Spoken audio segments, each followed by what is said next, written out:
I'd like to reconvene the regular meeting of the City Council Public Financing Authority. City Clerk, could you please take the roll?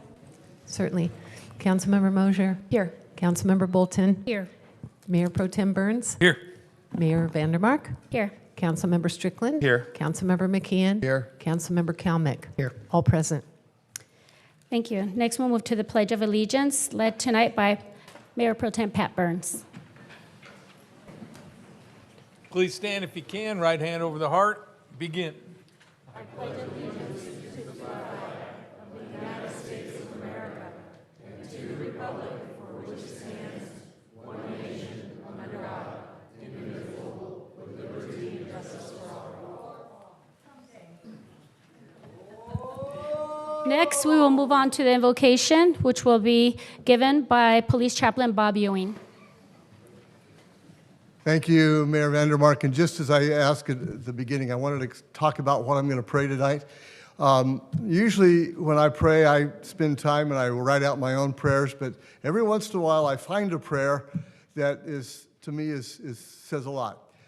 Peter Marshall was the chaplain of the United States Senate from 1947 to 1949. And I read his prayers, and this is what prayer he prayed the very first meeting of the Senate in 1947.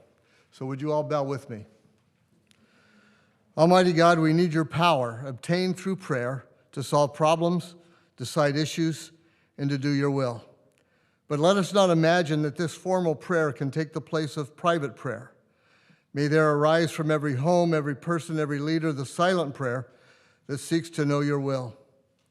We long for such guidance that when a thing is right, we shall all know it. And when it is wrong, it will not be proposed. We pray that we would not run away from truth, but find a refuge in it. We pray that we would not avoid the discipline of hard thinking, but deliver us, O God, from wrong thinking that leads to wrong conclusions. Guide us this day for your sake and for the sake of our city. Amen.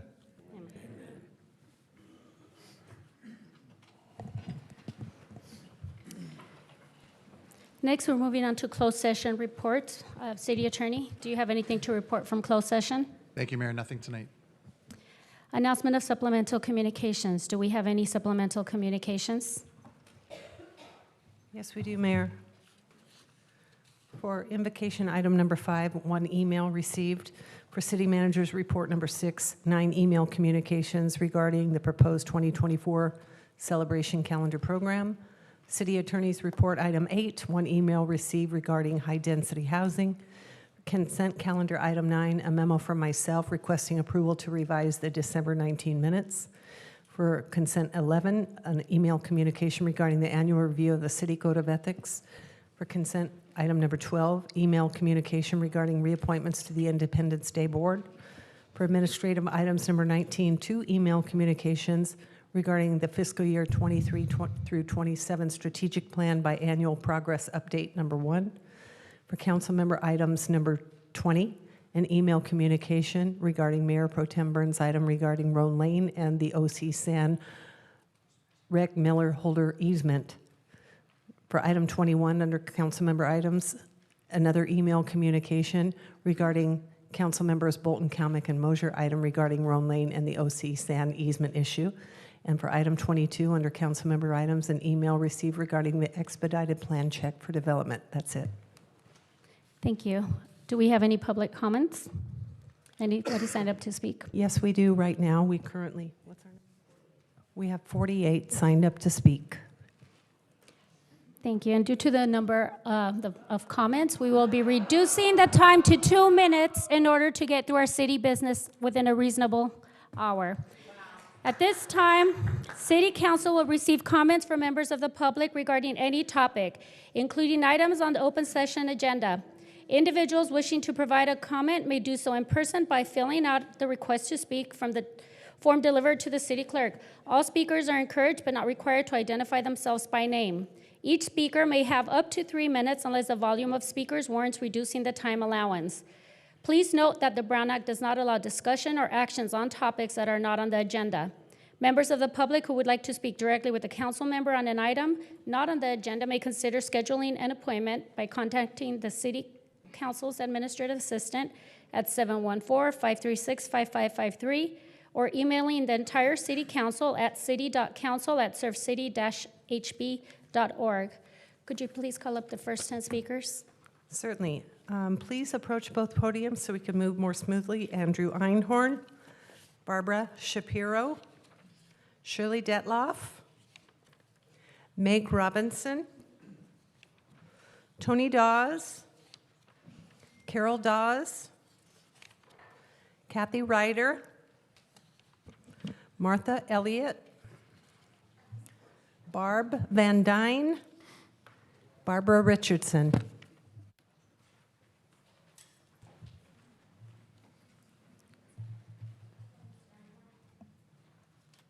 Go ahead. Go ahead.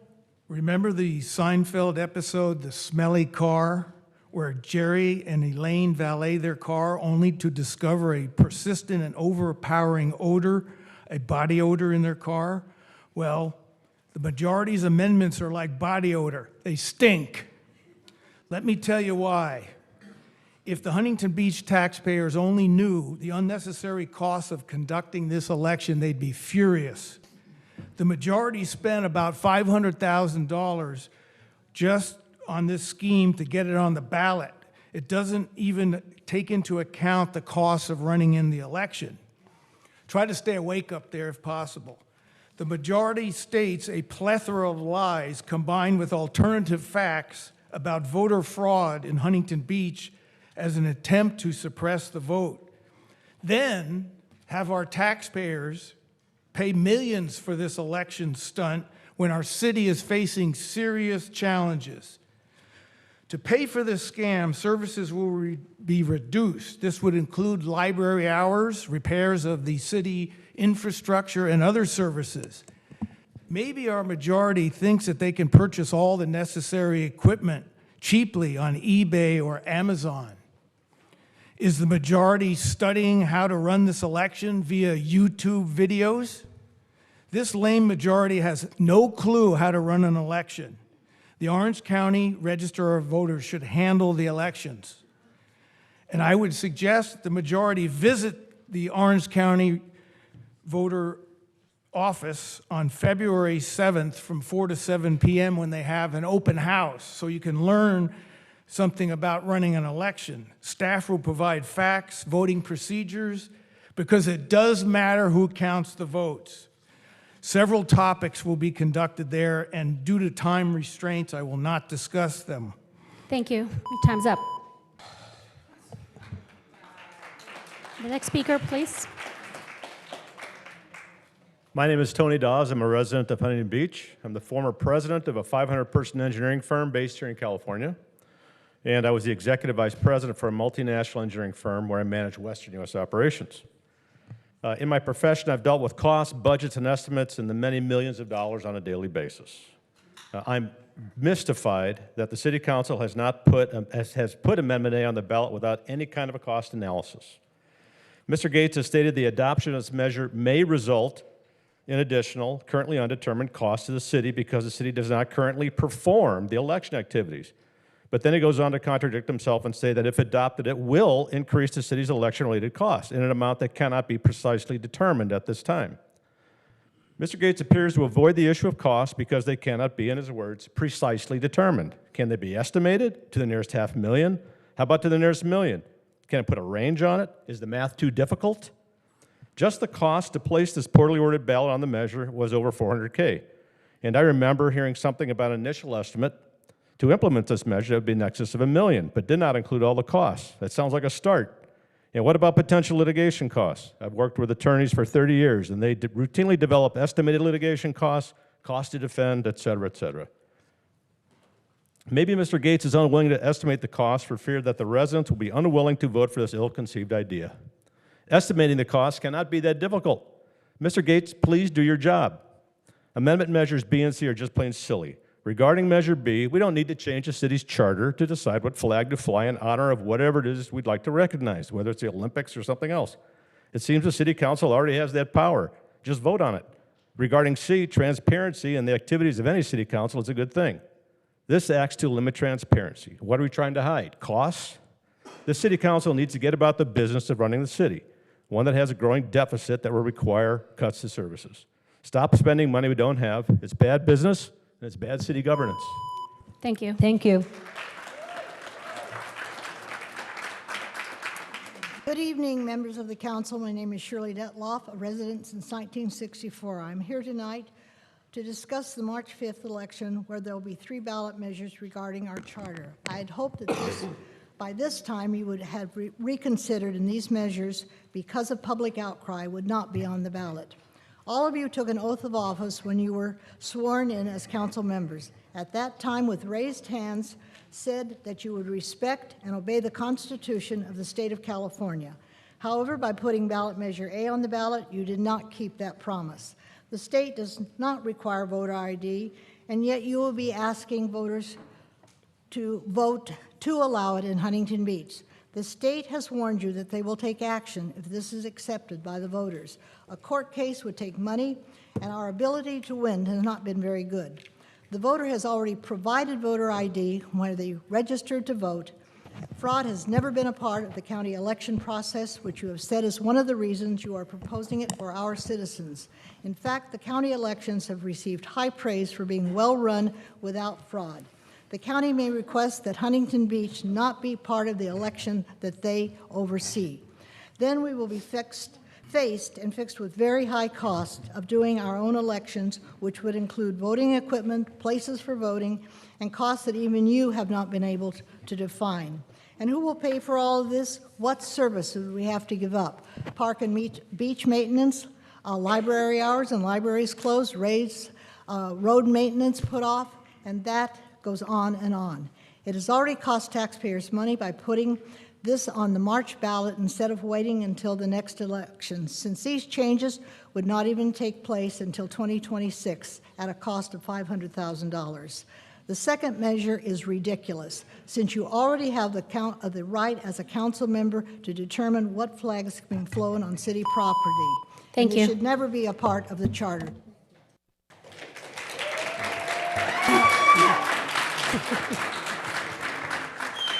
Next speaker. Life is full of surprises. When I first moved to Huntington Beach, I was really pleasantly surprised at all the city had to offer. Perfect weather, sparkling beaches, libraries, central parks, great schools, paradise. Since the election of this new council majority, I've gotten some more surprises. What's in this box? It says, to Huntington Beach residents from Gracie, Casey, Tony, and Pat. What could it be? Let's see. Oh my gosh, it's sausages. It says measure A, measure B, and measure C. Look at that. I think Mark Twain said there's a few things that people should never watch being made. That's laws and sausages. Measure A, measure B, and measure C. I'm voting no on those. I think there's something else in the box, though. Maybe it's something better. Wait, it says to Huntington Beach taxpayers. What does this say? Oh, it's a bill. Oh my gosh. We're going to be charged millions of dollars for these sausages. And what's this here? It says to Huntington Beach residents. It says, what? Services are going to be cut? Look at all these services that are going to be cut. All we're getting are these lousy sausages. We don't even know what's in them, and we're getting a bill, and we're getting a cut in service. Real patriots demand transparency in their laws, not these sausages that nobody knows what's in them. Thank you. Your time's up.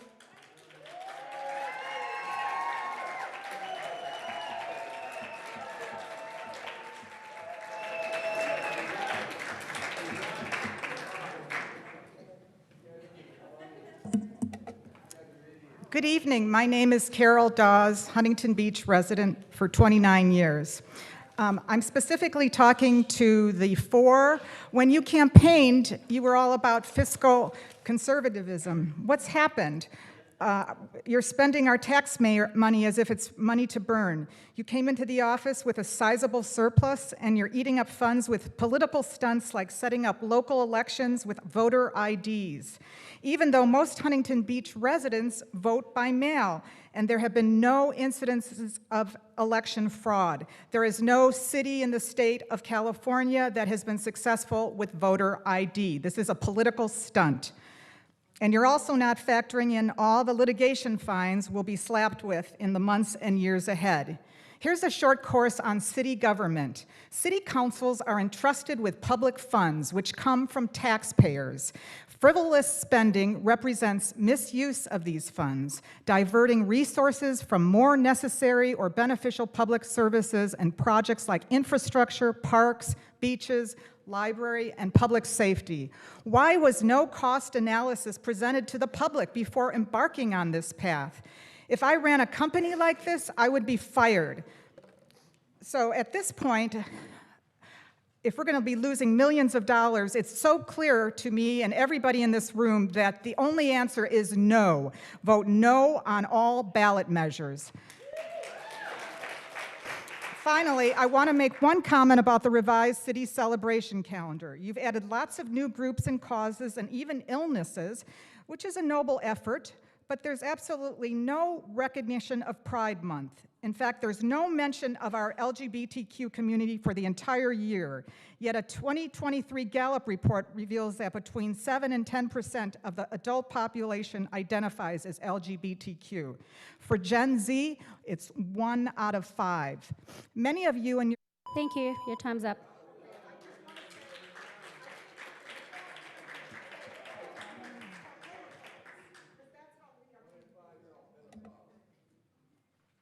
Go ahead. Hi, I'm Martha Elliott, a resident and property owner since 1992, and I have a video to show you. Julie, would you cue it?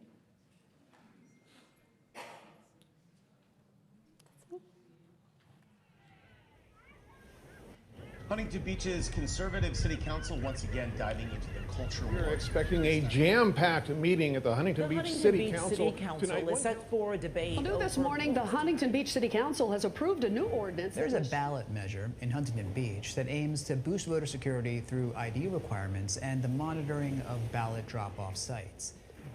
Strickland, Gracie, Burns, and McKeon all campaigned on no changes to the city charter, but lied to us. Why not move all of these to November, give our voters a much higher turnout, and save this $400,000 something odd dollars? We've been talking about the challenges within our budgets. We already have our elections run by a stellar organization who has proven that we have very safe elections. It's very unlikely that the OC registrar would change their voter ID system just for Huntington Beach residents. If we were the ones to take this over, we don't even know the dollar amount that it would cost. According to the city attorney's own impartial analysis, it will increase the city's election-related costs in an amount that cannot be precisely determined at this time. Here we are talking about trying to solve a problem that doesn't exist and spend our taxpayers' money on that problem. Why? The city would have to purchase its own voting machines, maintain and store them. And what's that going to cost? They'd have to hire election personnel and train them. And what's that going to cost? They'd have to pay for additional polling locations, as well as counting and certifying the city election results, and many other expenses. What could possibly go wrong? So what services would be cut to pay for the city-run election? This is going to have long-standing ramifications to our community, to our city, to our infrastructure. We had our libraries potentially on the line. I would prefer that my tax dollars go towards city services, such as increased... Thank you. Thank you.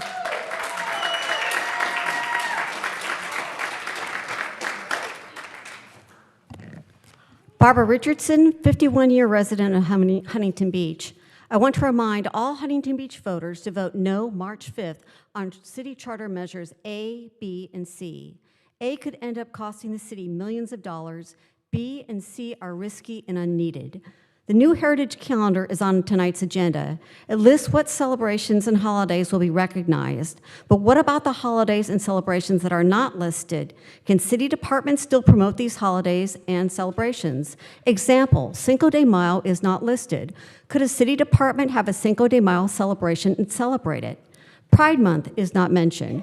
Could a city department feature a display or have a program featuring Pride Month? What happens if a department does feature something not mentioned on the city calendar? What are the consequences? My second concern is about moving all the children and teen library books deemed to be unacceptable into the adult book stacks and then denying access to the adult book stacks to those under the age of 18 without parents' permission. When are you planning to start moving these books, and when will the public know what titles will be moved? How is the council planning on preventing minors from accessing the adult bookshelves at Central Library without breaking current fire and safety regulations? The Central Library is a 4-story building. The adult book stacks are on 3 floors with no interior walls surrounding the book stacks. I don't know how this can be done without redesigning the building, which could cost thousands, if not hundreds of thousands of dollars. Again, I want to encourage residents, since the city is now in a deficit and the city departments are facing looming budget cuts, to vote no March 5th on city charter amendments A, B, and C.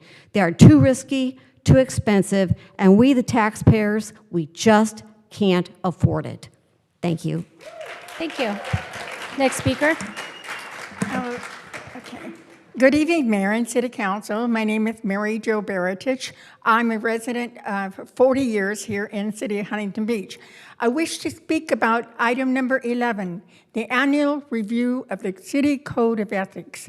All the council members should be subscribing to it, be bound by it, and you should be following it scrupulously in serving the public trust. The categories are responsibility, fairness, respect, and honesty. The other side, I'd like to focus mostly on the responsibility, that you should be prudent stewards of public resources and actively consider the impact of your decisions on the financial and social stability of the city and its citizens. Being prudent means acting and showing care and thought in the management of our fiscal affairs. With Measure A, this council majority has not only failed to be prudent, but has arrogantly violated the ethical standards which should be observed in their decision-making. There's been no financial analysis of cost and resources required to implement this measure. There are no impact studies to justify its actions. Our Orange County Register of Voters handles the elections in a responsible, prudent, and legal manner. There have been no assurances from the county or the state that what is being proposed is legal and could be coordinated effectively. In fact, Measure A is not justified in any way and could wind up damaging our election integrity instead of securing it. The state of California does not require voter ID at the voting polls. Identification is shown when registered to vote in person at the Orange County Register of Voters building or even online. The online procedure is completed by the California Secretary of State's website. It appears that the county and the state are turning their backs on what the council majority wants to do. And as we know, our city is becoming a laughingstock in articles such as fund. Thank you. Your time is up.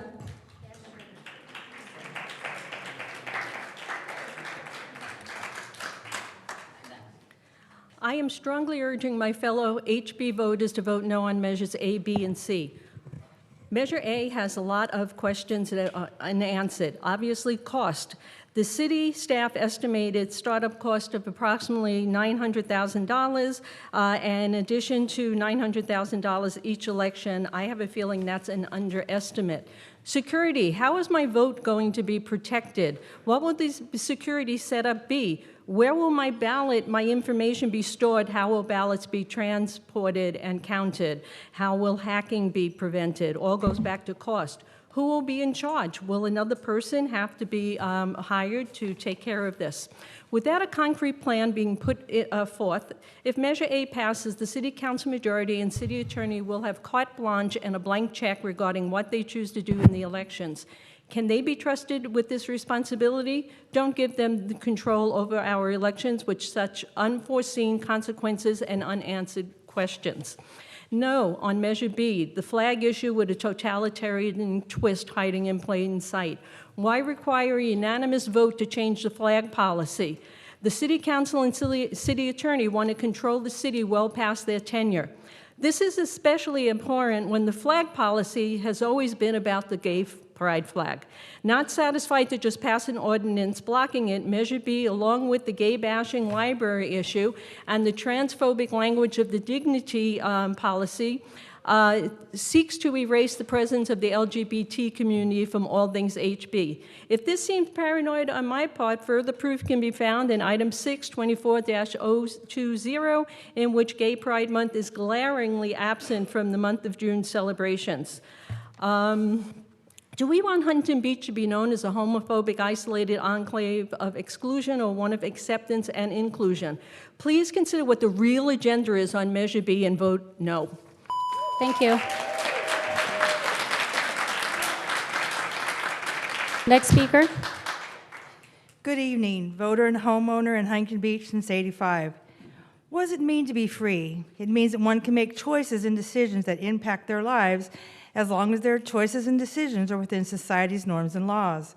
During 2023, members of the City Council used the word freedom while explaining why a particular action is being taken. Unfortunately, many actions by this council have taken away some of my freedoms or choices. I no longer have the freedom to have 100% renewable energy from the OCPA. And as of June 2024, I will no longer even have the freedom to choose my own utility provider. I no longer have the freedom to back my car into a parking space in the city lot or parking structure. And I no longer have the freedom to actively use my cell phone in a city-operated parking structure. I can't file an anonymous complaint for a business. I no longer have the freedom to make a public comment at a city council meeting from my home. I no longer have the freedom to hear an invocation from a broad range of religious leaders. And there are so many unknowns about the process for voting in city elections that there is every likelihood that I will lose the freedom to vote by mail or lose the freedom to only go to one voting center to cast my ballot. So stop taking away our choices and wasting time on issues that do not enhance the quality of our lives here in Huntington Beach. I urge my fellow voters to vote no on all of the March 5th ballot measures. They are costly both now and who knows how far into the future. Our freedom to vote when, where, and how is on the line. And to the Republican members of this council and their supporters, bless your heart. Thank you. Next All right. speaker. I'm going to call the next group. Last recall for Barb Van Dyne, Brianna Lee, Libby, Hera Poon, Guest P, Diane Bentley, Jeff LeBeau,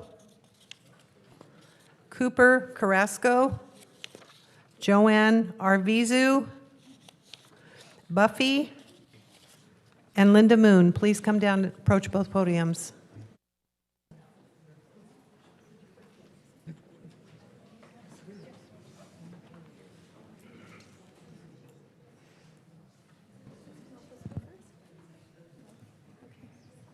Go ahead.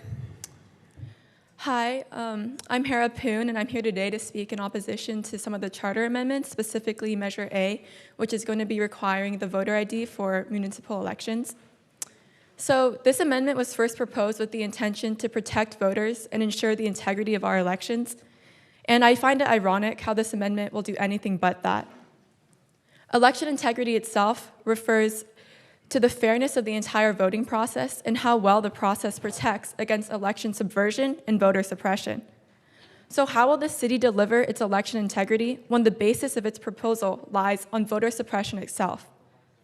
Strict voter ID laws reduce turnout by around 3 percentage points, which translates to around 4,000 people in Huntington Beach. Additionally, voter ID laws disproportionately affect marginalized populations, with 18% of all citizens over the age of 65 and 15% of low-income Americans have no acceptable form of photo ID. This data is not based off of opinion, nor is the lack of an ID based on a lack of competence. Rather, it is the systematic barriers preventing access to identification. The implementation of a voter ID law will only add another barrier and make it increasingly difficult for public participation in government. Another issue with this measure is the incalculable cost. The proposal itself cites that this will increase the city's election-related costs in an amount that cannot be precisely determined. Does our city even possess the infrastructural capabilities to perform such an unprecedented maneuver? In the absence of empirical evidence of election fraud, why should funding be poured into creating a whole new election system that will simultaneously pick a fight with the state? Nobody wins with the passing of this measure. Our city will blindly pour funding into a solution that solves nothing, while Huntington Beach becomes the laughingstock of California. Prevent this and vote no on Measure A. Thank you.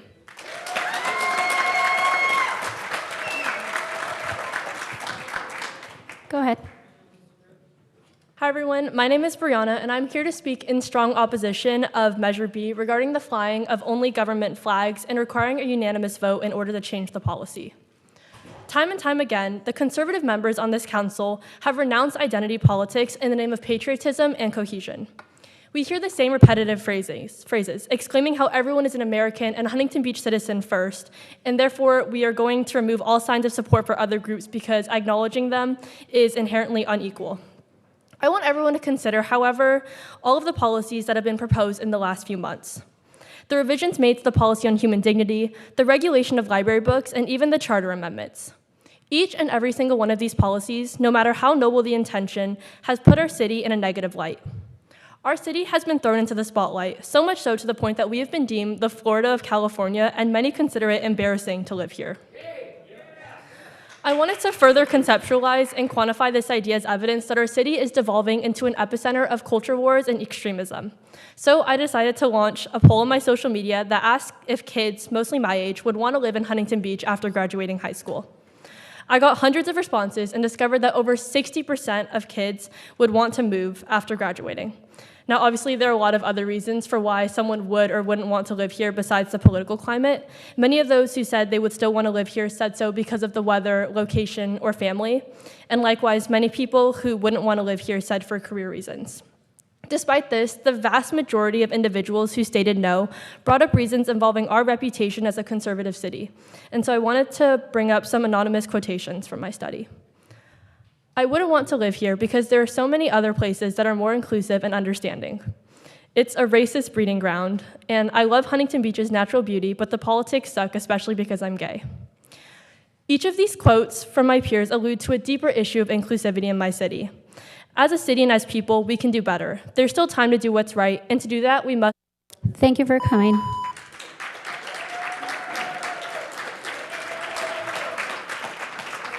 Good evening. Our mayor, Casey, Tony, Pat, all voted to spend nearly $500,000 to put measures A, B, and C on the primary election ballot on March 5th, and want to spend unknown millions of dollars on all our HB election run by their ways.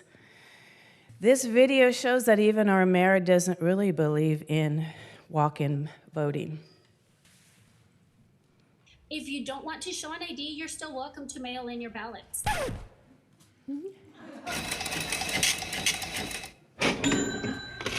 This is just another option. We are not taking anything from anyone.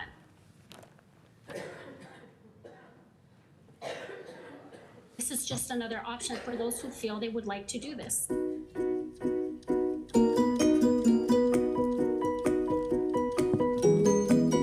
You say an option, some people might say an obstacle.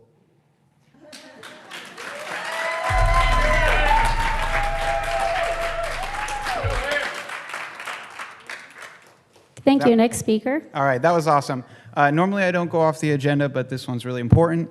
I want to talk about the ballot measures, particularly Measure A. You might think scoring voter ID requirements is a win, and I won't try to change your mind on that. In fact, I know people who support voter ID who will be voting no on Measure A. And there's multiple reasons for this, but let me start with they know that our city is unfortunately ill-equipped and lacking the funds to do this. Last year, I had the pleasure of doing the Citizens Academy. One thing that we heard a lot was that people were introducing themselves as acting or interim. Additionally, I heard more than once that the city staff were doing the work of 2 or 3 people.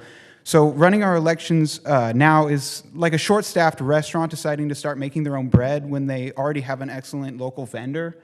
Who's running this? Does the city clerk get more staff for this? I mean, I think it's the city clerk. I don't know. They didn't say? I don't know. For those that weren't watching last year's budget balancing proposal meeting, the city proposed closing multiple libraries, including the Main Street Library, closing the Senior Center on Saturday, and a boatload of other cost-saving measures.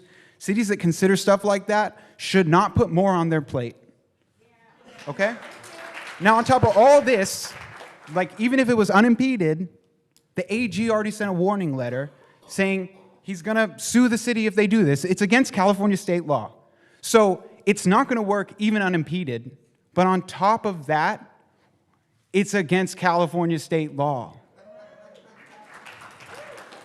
It might be cool to give the middle finger to the AG, but cool doesn't keep our parks clean, or our beaches clean, or our libraries open, or our schools open. Doesn't do that, okay? So it's not going to benefit us to fight that.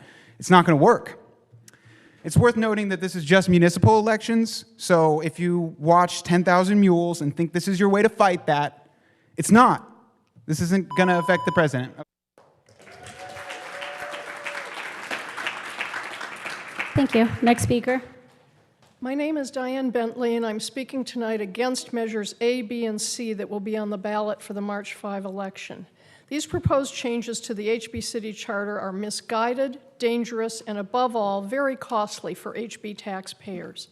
Measure A foolishly seeks to remove the election process from the very effective OC Registrar of Voters, despite the fact that there are 0 cases of voter fraud in HB. The result would be to intimidate voters and diminish our voting rights, and the city does not have the experience or the equipment necessary to conduct our own elections. As other cities have discovered, it would cost millions of dollars to set up and run our elections, and HB taxpayers would be on the hook to pay for those unnecessary expenses at a time of serious budget deficits. Vote no on Measure A. Measure B takes the issue of which flags to fly on city property and blows it out of proportion by demanding that only certain flags be allowed and that changes to that list can only be by unanimous consent of the council. No other charter provision requires such unanimous consent, yet this one does. About flags? What can the motivation be for this measure other than to create dangerous divisiveness among our residents?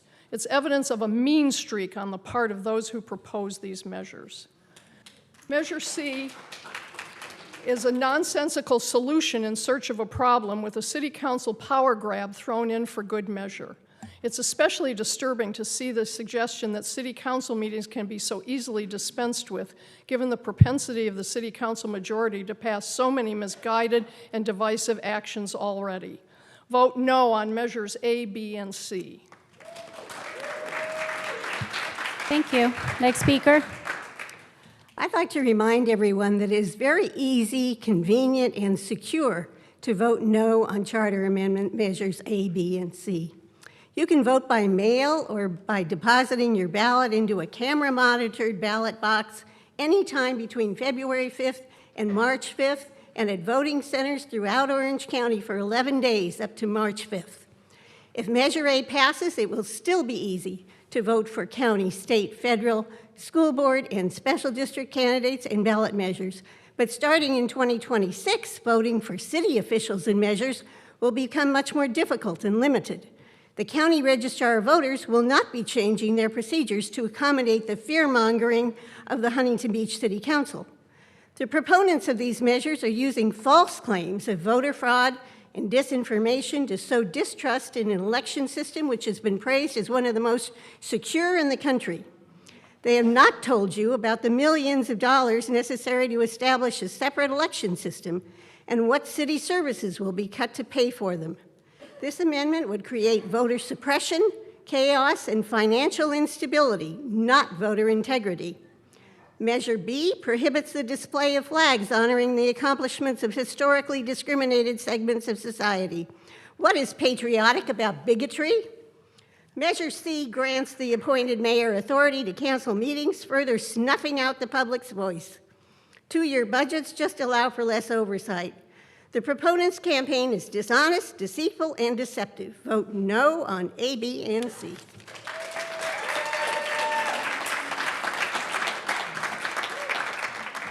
Next speaker. In 1999, the federal government first proclaimed June as Pride Month. It's been in place for 25 years. Why is this council eager to observe other federally recognized months, but struggles to recognize a population that is oppressed in many ways? I certainly do not want to see Black History Month canceled in HB, but for perspective, there were fewer than 2,500 African-American residents in Huntington Beach. And by the most conservative estimate, there are about 16,000 residents that identify as LGBTQ+. Do you think banning the pride flag is going to make those numbers change? Do you think you're going to push those people back into the closet so you can be more comfortable being bigoted? Ballot Measure B is an attempt to codify in the city's constitution that the city will never officially recognize Pride Month nor fly the representational flag.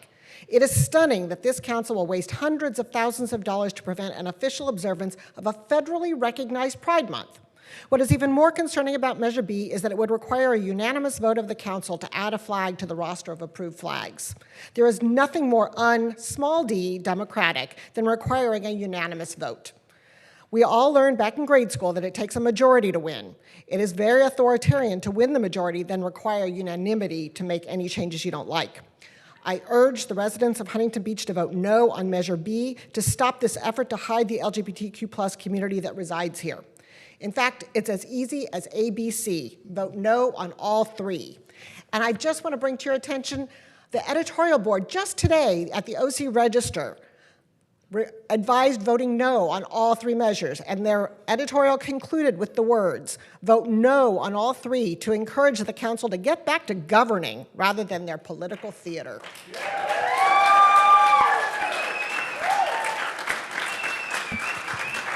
Next speaker, go ahead. Yes, Mayor, City Council, and staff, thank you for all you do. I'm speaking really to the residents because I've already spoke in front of the majority of this council, and they don't really listen to what I have to say. You know, it's kind of sad, and they don't listen to, in fact, what a lot of people have to say in this city. I'd want to know what's happened to the $12 million surplus the last council left. And in about a little over a year, that money's gone. So I think we need to know. I think that transparency seems to be important to the city majority, and I'd like to see you be transparent. We want to know what happened to that money. And what was the deal with the air show people? Nobody seems to know how much we owe them and why we settled on a very specious suit when our former mayor canceled bringing thousands of people down to an oil-spilled beach and exposing them to potentially toxic harm. Now, I think we could have defended that if we had a city attorney that wouldn't cave. And just know, my problem is not personal. None of this should be taken personal. I'm a taxpayer, and you're blowing this budget all to heck. We had money, we continue.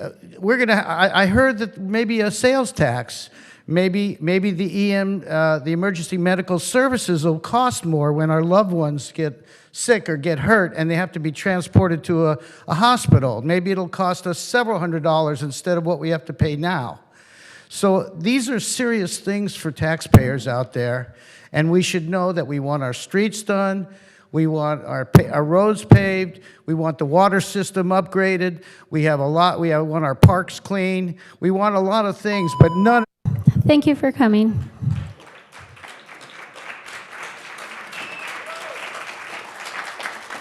Next speaker. Hello, 35-year resident, homeowner, and business owner. A friend of mine contacted me recently and asked me to share her story. It's a story about voter ID.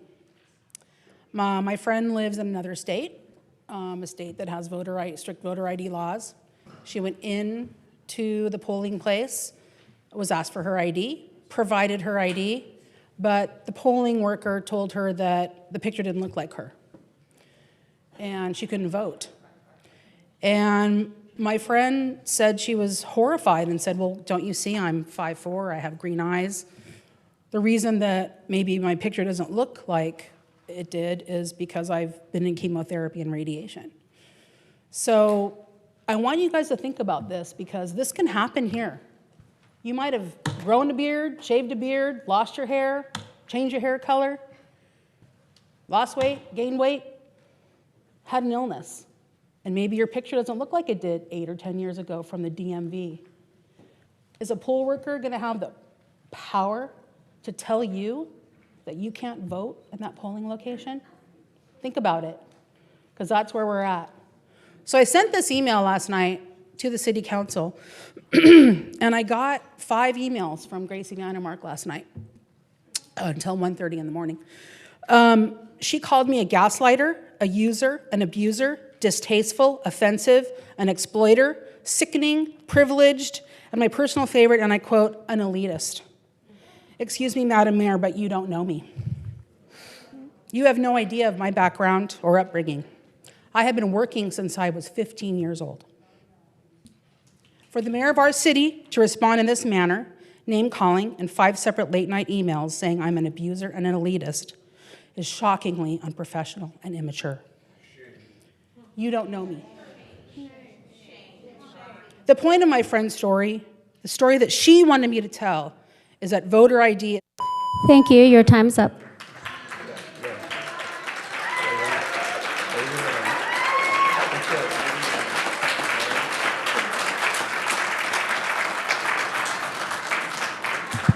All right. I'll call the next group. Oh, I thought you guys were looking at someone. All right. No. Last ahead. call for Joanne Arvizu, Joe Shapiro, Michael C., Robin Ed, E.D., Sue Guilford, Russ Neal, Shammy, Laura Sire, Mark Dixon, Tim Geddes, Ina Hunter.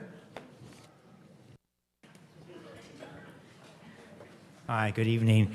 Rather than speak tonight, I'd like to cede my time for a video for everyone to watch.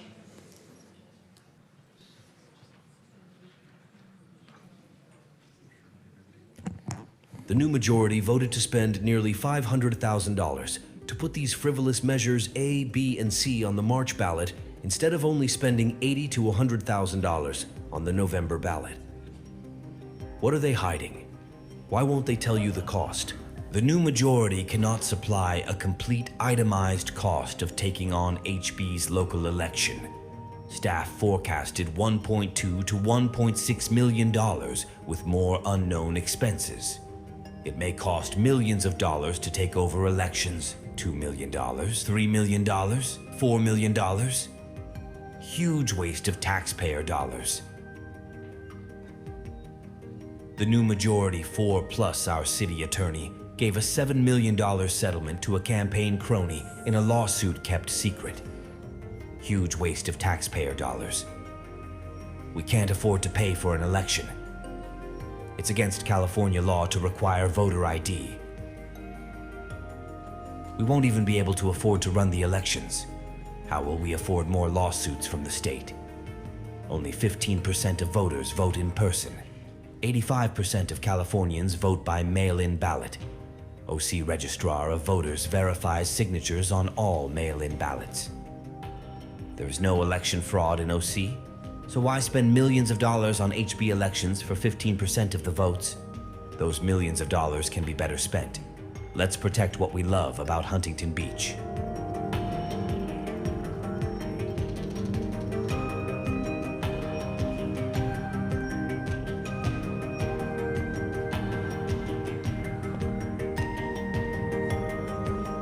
Thank you for listening.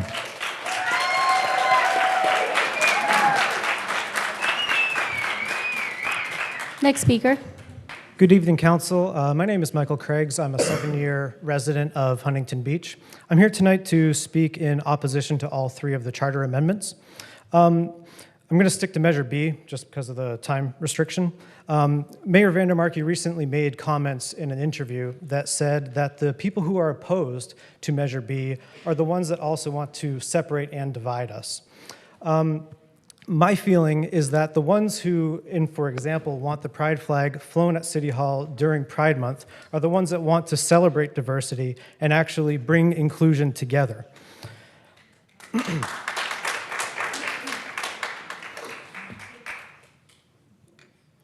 What brings more separation, and what continues to divide us is you not wanting to be part of that celebration. I also think that Measure B, it circumvents democracy. There's some language in there that states that if there wants to be any change to the amendment, that there must be a unanimous vote. I can't think of anything more un-American or unpatriotic than adding a unanimous vote into the city charter law. I urge all HB residents that are registered to vote no on A, B, and C. Stop the power grab, and please stop wasting our taxpayer money. Thank you.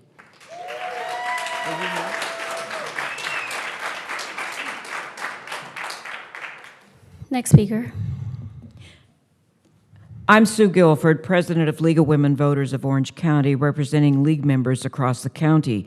We oppose Measure A, which will severely restrict voting for municipal elections in Huntington Beach.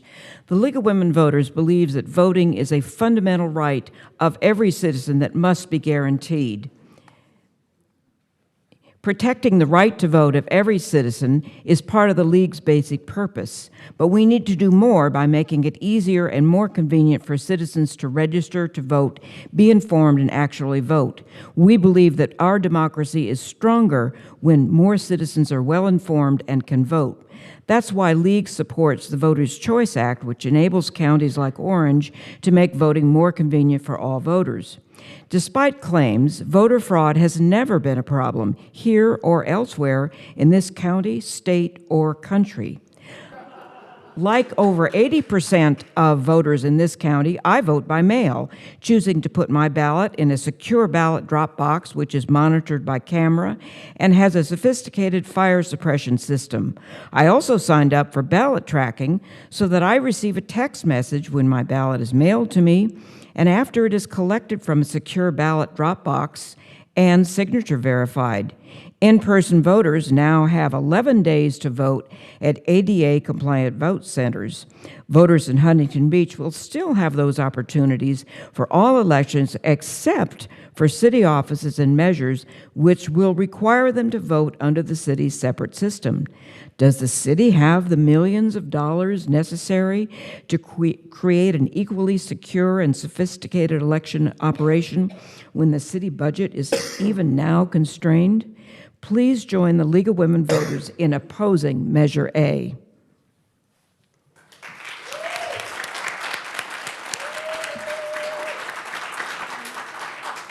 It is on?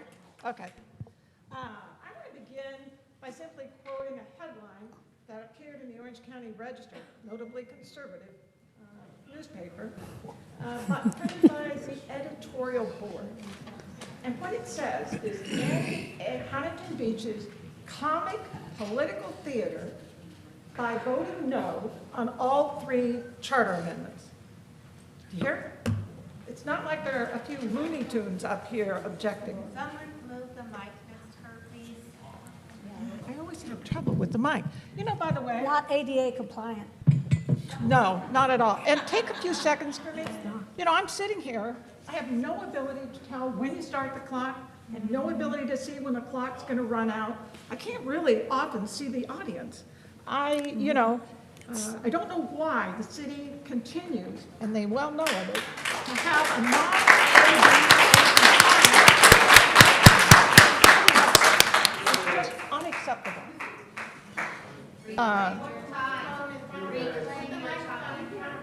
You're saying Reclaiming my time? Mayor, we stopped the clock, so you can go ahead and continue, Shami. It's that mic she's using. Oh, is it on? I just don't think she's close enough to the mic. Try to get closer to the microphone, like your mouth, or hold it. Can you hold it? Okay, can you? See, that's better. Okay. You hold. So that was my part. In the very first part of the ballot, the city attorney's impartial analysis, Measure A, writes, the adoption of this measure may result in additional, currently undetermined cost to the city because the city does not currently perform the described election activities. He didn't, the city council 4 didn't bother to listen at all to what the city's election official had to say about their proposals. Robin Stanislaw, who's the city's election officer, identified her concerns in September in a letter, which I will quote from. "It would be very remiss of me not to share my concerns about the City Council's decision to form an ad hoc committee, charter committee, that met behind closed doors to consider their own personal ideas for change to our Constitution." That's me. That's not me. That's our elections officer. She also wrote, "In my opinion, that the City Council does not fully understand that taking action to require voter ID would result in the city conducting municipal elections on its own without the assistance of the county." That's not a bird brain. That's our city elections officer. Yet the council chose to ignore our election officer's opinions. And our opinions over the last course of meetings. There you go. Thank you. Next speakers.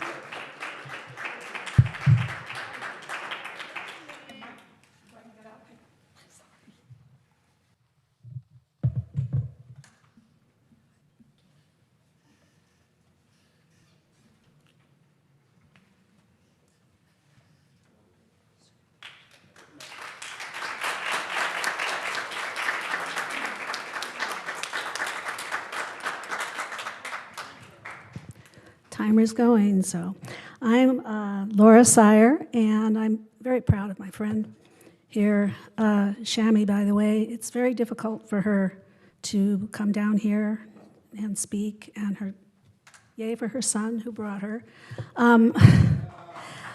Chad. Anyway, I'm long time. I've lived here over like 60 years. And I was a realtor here, and I also am a retired school teacher. I taught first grade. And we said the Pledge of Allegiance every day, of course, and I was fine for doing that. I was with a public school. But, and this flag is fine, and we're taking our flag back, by the way. That's why we've been... Yes, right, everybody? This is everyone's flag. However, doesn't have to be just one flag, because now things have changed. The world is different. It's very diverse. Besides being a retired teacher, etc., and resident of Huntington Beach, I'm the proud mother of a gay son, and it's really nobody's business, but it's no one's business. I don't know if someone's laughing at that, but I love him, and so my whole family does. He does not live in Huntington Beach. He does not feel comfortable here. Although he is resilient, he says, well, you know, I've talked to him about it and how we had the flag up and then it went down when this majority took it down. So we had a great celebration at the pier, and we will again. So he said that. He says, well, now you can just have it even bigger. Thank you. Next speaker.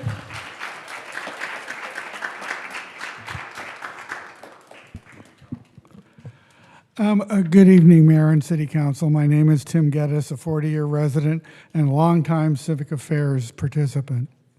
The set of charter amendments on the March primary ballot is the biggest existential threat to democracy that I have witnessed in all my years of striving for good government. Even the Orange County Register, hardly a bastion of liberal wokeness, has come out against these nakedly anti-democratic measures and has urged their defeat. These amendments may sound complex, but really they are quite simple. They are all reactionary attempts to foist an authoritarian agenda on our community that would diminish the rights and freedoms of our citizenry and give more power to an imperious council majority to control our lives with their ideological dictates. Complex, but simple.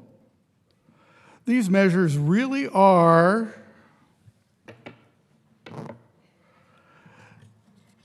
Simple. Or to riff on Michael Jackson's lyrics, ABC, simple as 1, 2, 3. Oppose all three to save our community. Everyone knows all three amendments are deeply flawed. They have been rushed to the ballot without adequate analysis, costs, personnel, effort, and impacts. They are wastefully expensive and anti-democratic. They would ABC. It's easy like counting up to 3. Oppose all 3. That's how easy no can be. Yeah, that's how easy no can be. Thank you. Next speaker. Good evening. I'm Mark Dixon. I'm a 50-year-plus resident of this city. I'm employed by the award-winning Orange County Registrar of Voters as a vote center lead. The registrar provided 40 hours of very well-paid classroom and online training before my crew and I started last year, and we saw firsthand that the extreme accuracy, security, and integrity of the registrar is reflected in the absence of voter fraud in our county, election after election. It's in place. Surf City taxpayers are already paying for it. It's proven that it works and works efficiently. What problem is the council trying to solve? With no idea what the administration of a municipal voting system costs the taxpayers, though estimates go into the millions of dollars per election, with nobody with the experience or expertise to create and operate a local voting system, the same city council majority that got elected by promising not to touch the city charter launched plans on day one to do just that by introducing 3 charter amendments. Of the 3, creating a local voting system is by far the least necessary and most expensive waste of taxpayer revenue. Tonight, 27 have spoken. 27 have said vote no on A, B, and C, and I'm one of them. Thank you. Next speaker. Good evening. My name is Ina Hunter, and I'm here to talk about the restrictions on the Huntington Beach parking pass. Kind of a change from what we've been talking about. So I want to put a smile on your face. I love Huntington Beach. I've lived here 46 years. As a child, my mom would bring us down here to the beach, and I learned how to swim in the saltwater plunge, which you guys probably weren't even born yet. I also have gone into where the Pier Plaza is. They had the railway station. I've been in there. And where Duke's is, before that, as a kid, I roller skated, I ballroom danced there, I ate at Maxwell's, I ate at Duke's, and of course I've been to the Golden Bear, naturally. I remember the beach as being PCH, just strewn with all of these oil derricks, and it was just a little sleepy beach town, but it has changed considerably, some for the good and maybe not for some of the bad. I submitted a petition that I have signatures from Huntington Beach residents that have parking passes, and we're hoping that you'll change your stand on the blackout dates, because we live here, we pay taxes, we shop here, we go to church here, and I feel that the Huntington Beach residents should have some perks over the destination tourists that come here. Oh, thank you. Maybe they signed my petition, I don't know. I didn't get as many as I would like. If I was younger and stronger and had time, I probably would have covered all of Huntington Beach and probably would have gotten, oh my gosh. I talked to over 100 people, and there were only 4 or 5 that wouldn't sign, and that's because they just don't sign petitions. So please consider this. Thank you for Thank coming. you. Next speaker. Yes, good evening, Mayor Vandermark and council members. My name is Russell Neal, and I live in Huntington Beach. I'd like to speak about agenda item 6. America is more than just a place. It is a new idea in human history. the idea of personal freedom, limited government, opportunity, and optimism. Prior to America, the historic norm was one of oppressive government and oppressed people. This is still largely the case outside of this great land. Some who wish to take our freedom and return us to an oppressive one-party police state have chosen to promote a relentlessly negative view of America and American history. Their tactic is to demoralize and divide us as a prerequisite to destroying our freedom and placing us under their despotic control. A demoralized people will not fight to retain their heritage, let alone strive for an even better future. I support Agenda Item 6 and commend the city's 2024 Celebration Calendar Program as a bold step toward a healthy celebration of the positive things worth remembering, of the things that ought to unite us, and as a step away from the divisive demoralization project we have endured. May God bless you and strengthen you in this endeavor. And I support this majority, and I support all the amendments, and you're on target because of the second.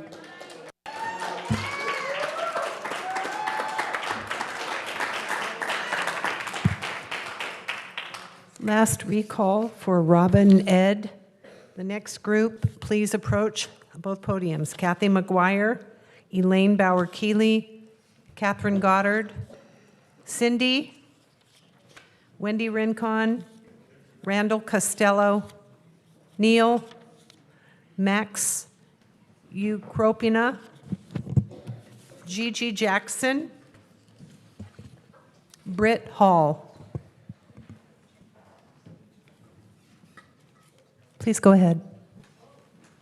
Go ahead. Hi, everyone. My name is Cindy. I'm a Huntington Beach resident. I wanted to talk a little bit about what it means when people say your signature is your identification, because really I didn't understand everything that involves.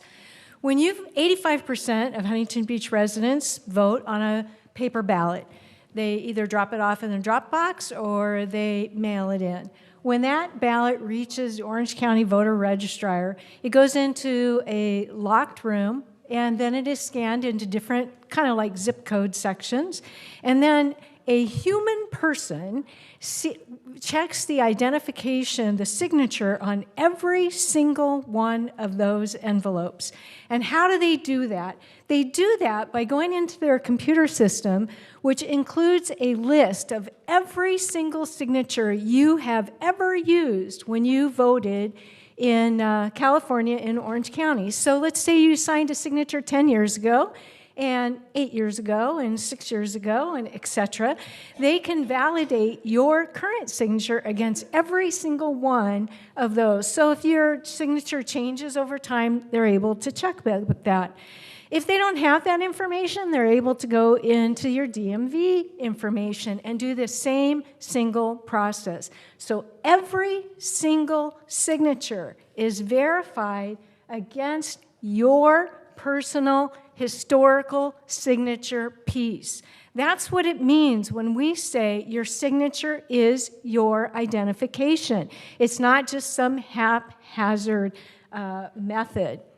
Lastly, just wanted to say that I hope that you'll all vote no on these measures. Thank you. Thank you. Next speaker. My name is Elaine Bauer-Keeley, a 59-year resident, a former member of the Human Relations Committee, and the daughter of Ralph Bauer, one of the authors of the Declaration of Policy on Human Dignity. My plan is to come once a year and ask each new mayor to please ask your city council to accept and endorse the 1996 Declaration of Policy on Human Dignity. It lives as history in Huntington Beach. It has not disappeared. As you, Mayor Vandermark, We're so honored to have a Latina mayor, and you identify yourself that way, and you have a rich history of culture and language, and you're a model for others. So take up the lead and bring the 1996 Declaration. It does not go beyond the U.S. Constitution. It helps us to see that all people have dignity despite the treatment in the past, and all people deserve our respect. At the last meeting, you gave your support to Holocaust Remembrance Day. In the 1996 Declaration, it asks all of us to know our history nationally, locally, and internationally so that we don't repeat mistakes of the past. It calls out the Holocaust specifically as an example of one of the atrocities that can happen. It is not a statement that places one person above another. It's a recognition of history that has been harsh and horrible. And other atrocities have happened, like slavery, the Trail of Tears, the Japanese internment, and many other instances that happened when we have forgotten what it means to have human dignity. I think I have to skip parts because I have less time.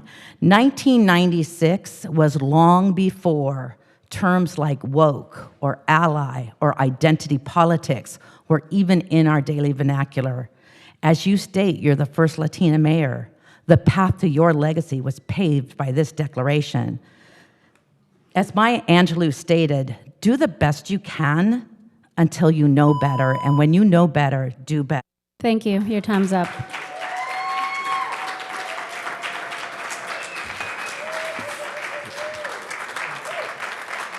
Go ahead. Next speaker. Thank you. Good evening. My name is Kathy McGuire, and I'm a retired high school English teacher. I taught high school English for 32 years at Bell High School in the city of Bell. And when I tell people that I taught in the city of Bell, they say to me, oh, that's the city that had that scandal. And that was 15 years ago. The city of Bell has recovered from that scandal and is on solid footing again, but people still remember that. That's all they know about that city. Once you get a reputation in people's minds, you can't shake it. The better part of Bell doesn't get publicized. And I fear that the city of Huntington Beach is going down the same path. Once we get a reputation for extremism and intolerance, no matter how we turn it around and how much better we portray ourselves, it will lodge in people's minds, and it will be very hard to get it there. And we will all suffer from that because Huntington Beach is a really wonderful city with wonderful people. So my message to the citizens of Huntington Beach is we can turn this around right now, and we can stop this by an overwhelming vote against Charter Amendments A, B, and C on March 5th. Stop it in its tracks and tell the world that Huntington Beach is an inclusive, loving city. Thank you so very much. Thank you. Next speaker. Hi, my name is Neil. First, I want to say cutting it down to 2 minutes seems kind of excessive for only 48 speakers. We've had meetings of over 100 speakers where we've had 3+ minutes. 48 members is on the high side of average over the past 5-6 months, but that's still not that large. So really, I think we probably, need to have clearer guidelines on what time goes to how many people and what actually is a large volume, because I don't know if you've demonstrated, that you can be trusted with making that decision on the fly, because 48 is not that many. Number 2, I want to talk about, again, as I always have, about housing, and we need to do better on that front. I wanted to note December 21st, I believe it was Beverly Hills had an injunction against them, or they were enjoined from approving any new residential housing or residential construction permits that do not include the addition of new units or new bedrooms. So they cannot do any non-bedroom, non-unit remodels because they don't have a compliant housing element. Now, that may not come to Huntington Beach in exactly those terms. Obviously, it relies on a court case and so on, but we are in legal fights, and those are the kinds of remedies we're seeing from the courts and from the state. So if we don't get up to date with those requirements, those kinds of things will hit Huntington Beach. And as I've said before, I really don't care if we have high density going up. I would support it. I know most people in this room would not, even those who would agree with me on other topics. So I really urge everyone in the room to consider what kind of city you live in, what kind of city you want to live in, what kind of city is coming, and what you can do to make those meet. Because it's not going to stay exactly as it is today forever, and it's probably not going to stay exactly as it is for the next, within the next 2 years. So you really need need to get on the ball, otherwise you're going to lose that local control. Again, look at Beverly Hills, look at San Francisco, especially look across the state. The wave of housing is coming, so if you don't harness that, it will crush you. Thank you. Thank you. Next speaker. Mayor Vandermark, Mayor Pro Tem Burns, City Council, thank you very much for having me tonight. My name is Max Ucropina. I'm speaking to you tonight to support and endorse the amendments on the March 5th ballot. They are all very common sense and make sense. First, we have the election integrity bill for voter ID. This is extremely popular on both sides of the aisle. And it is not only popular, but right now you have about half the population who doesn't trust the elections, and we need, and I'm glad to see leadership around this that is doing something about it and not complaining, but actually fixing the problem and bringing back voter integrity to the city of Huntington Beach. And I look forward to encouraging further cities across California in following suit. Next, I would like to also support the flag amendment, which is also going forward. And right now, as you can see in this room, not having something like this is leaving the door open and dividing our communities. We need flags that have all of us included, and those are our government flags behind you. The American flag, our state flag, our county flag, and the city flag, right? And right now, if we leave that door open, every single year, we're gonna have to come back here and have a debate about which banners we're putting up. This is not a house in Sunset Beach trying to decide, should we have a USC flag or a UCLA flag for football season, right? This is not a political football. We should all be under the same banner, and we should be, as discussed in this meeting, there are a lot more important issues than having to talk about this every single year. So I'm really glad that City Council is bringing these forward, and I happily endorse the amendments. Thank you very much. Thank you for coming.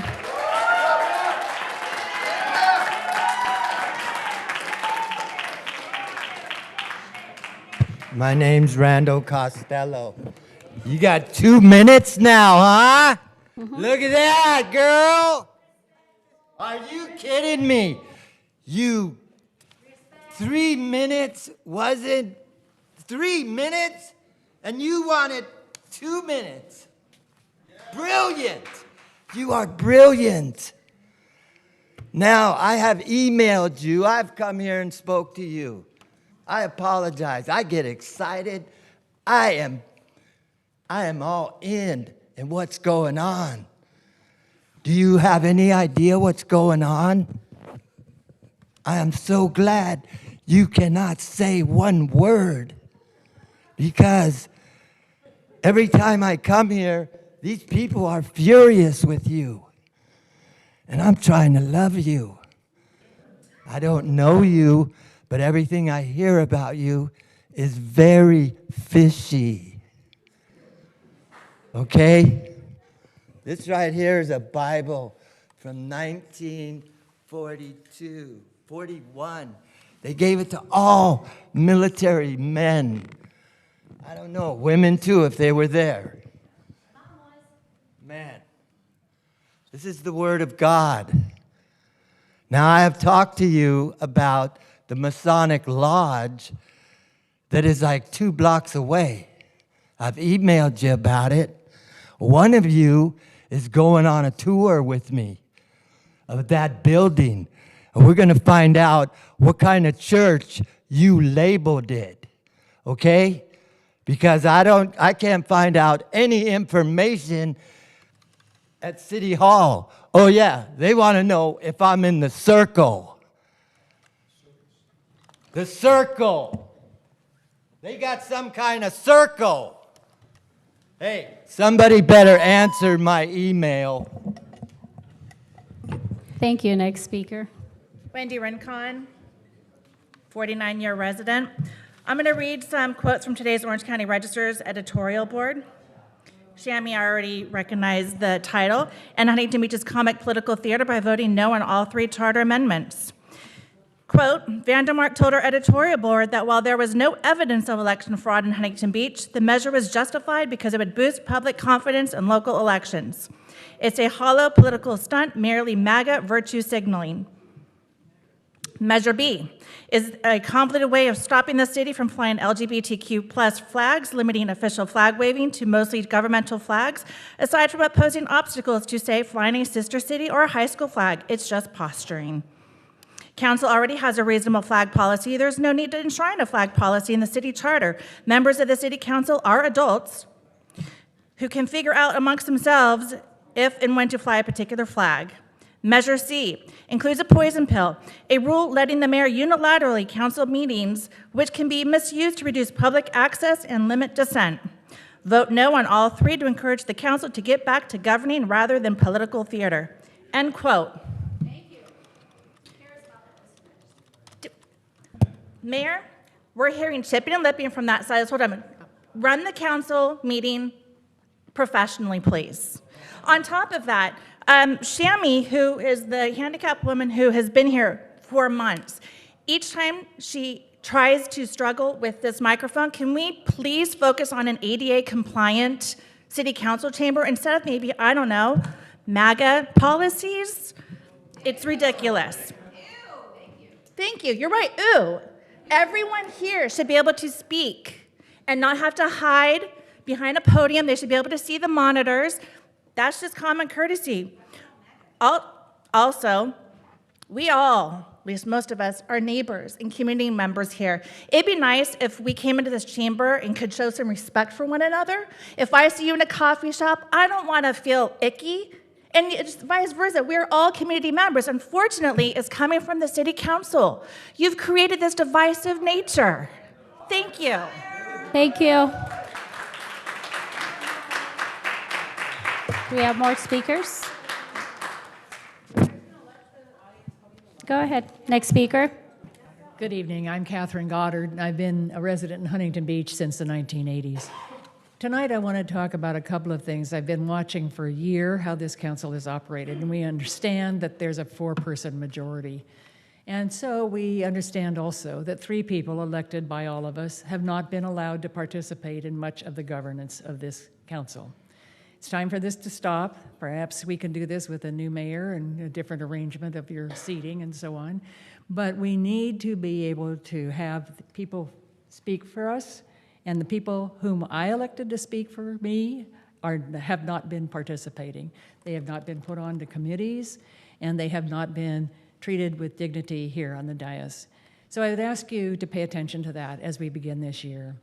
And the second thing is, tonight I notice on your agenda on item 19, you have listed many things that you want to see done with the strategic plan. Almost all of them indicate that the financing has to do with staff time. You have overwhelmed the staff this past year. It looks like it's going to be even more. This, I think, is not the way to run our city. I enjoy working with the staff members in the city offices here. They've been gracious and open, and they're knowledgeable. And it looks to me like not only you're not listening to them when they bring forward information that you don't wish to hear, like what the elections might cost, but you need to treasure them. We've already lost 2 city managers and, I don't know, 5 or so city directors in the city. So please pay attention to our employees, our city people who work for us and who answer our questions and respond to us with dignity. Thank you. Thank you. Next speaker. Good evening, Mayor and City Council members. I am Gigi Jackson, a homeowner and resident of Huntington Beach. I'm here as a member of NAACP Orange County and an advocate with Homeless United Huntington Beach. I appreciate you hearing my comments today. I'm here to share that today is the National Day of Racial Healing, which is a time to contemplate our shared values and create the blueprint together for healing from negative effects of racism that do impact each one of us here today. I'm also here to ask that this council reinstate the observance of Black History Month for Huntington Beach. My understanding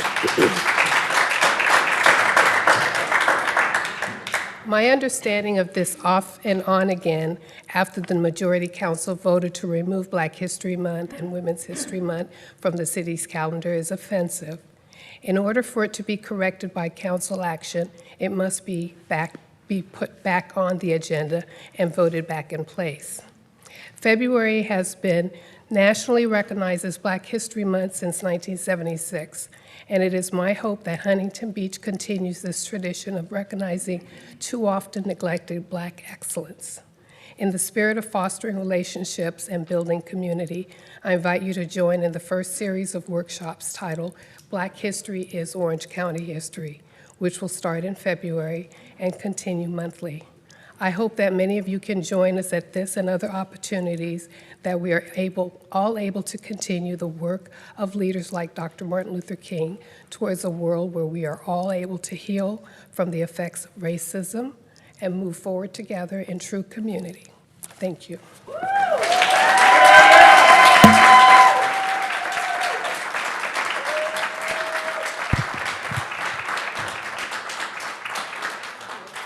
Next speaker. Good evening. My name is Britt Hall. I'm with the NAACP Criminal Justice Chair, and I appreciate you allowing me to be here tonight. As we approach Black History Month, that's an annual celebration of achievements by Black Americans, and it recognizes a role in the U.S. history. So again, like Ms. Gigi, I ask that the city of Huntington Beach continues in this tradition of recognizing Black excellence and officially reinstate the observation of Black History Month into the city charter. In the spirits of fostering relationships and building community, I hope that we all are able to continue to work as leaders in a world where we all be able to heal from the effects of racism and move forward together in true community. Thank you. Thank you. All right, this is the last group I'm calling. Deirdre Harris, Mary Kyle, Halona Saduth, Paula Schaefer, Philip Rizzo, Maureen, Amory Hansen, Perry Clitheroe, Shaheem Nassar, Joette, Roger Noor. Thank you for coming. You can go ahead. So good evening, Mayor and City Council. My name is Deirdre Harris. I attended Ocean View High School in Huntington Beach some 20-odd years ago, but have moved on to a place that's far more inclusive within Orange County. I am also the president of NAACP Orange County. And I want to stress the critical importance of the National Day of Racial Healing, a moment for collective reflection on shared values and collaborative strategies to overcome the detrimental effects of racism. Racial healing involves open dialogue and acknowledging historical wrongs and understanding the impacts of both individuals and systemic racism.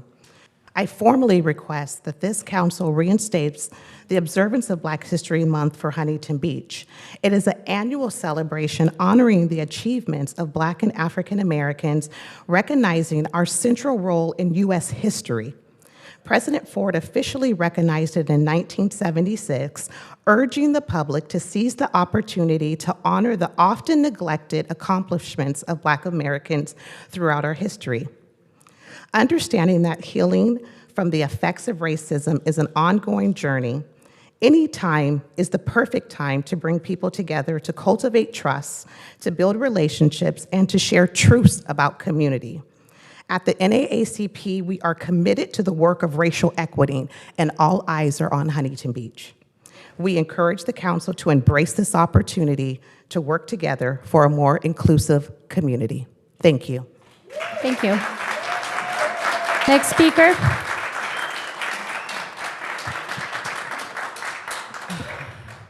A comment Councilmember Bolton made several meetings ago regarding voter ID reminded me of the 2018 North Dakota Senate race between the incumbent Democrat Heidi Heitkamp and Republican Kevin Cramer.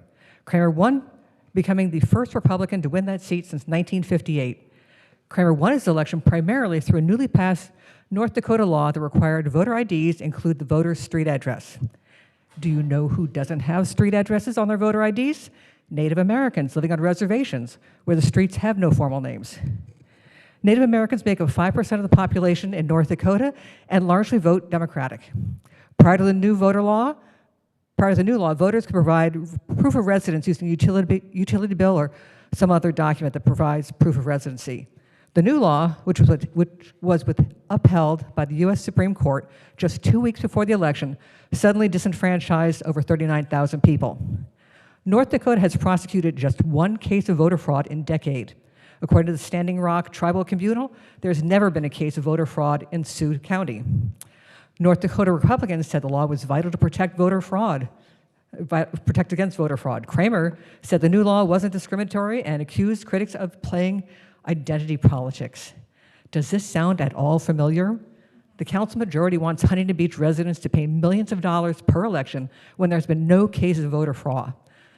The council majority says critics of the voter ID amendment to the city charter are racist, even when the city council majority has passed ordinance after ordinance to silence and exclude huge portions of HB residents. Voter ID laws are not there to protect the vote or protect against fraud. They're there to protect the people who propose the laws and keep them in power. Voter ID laws are manipulated to suppress the vote as needed and where needed. Are too many young people voting? Don't allow student IDs at the polls. Are too many minorities voting? Change the types of voter IDs allowed, preferably at the last minute. You may think you're all set up to vote, only to show up at the polls and find out the ID you were going to use is no longer accepted. I urge all Huntington Beach residents to vote no on the proposed charter amendments. They're not there to protect you. They're there to protect the council member majority and promote their career. Thank you for coming.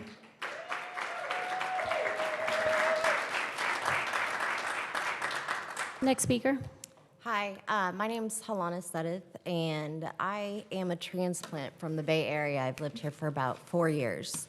So when I moved here, it was not long after that everything that happened to George Floyd happened.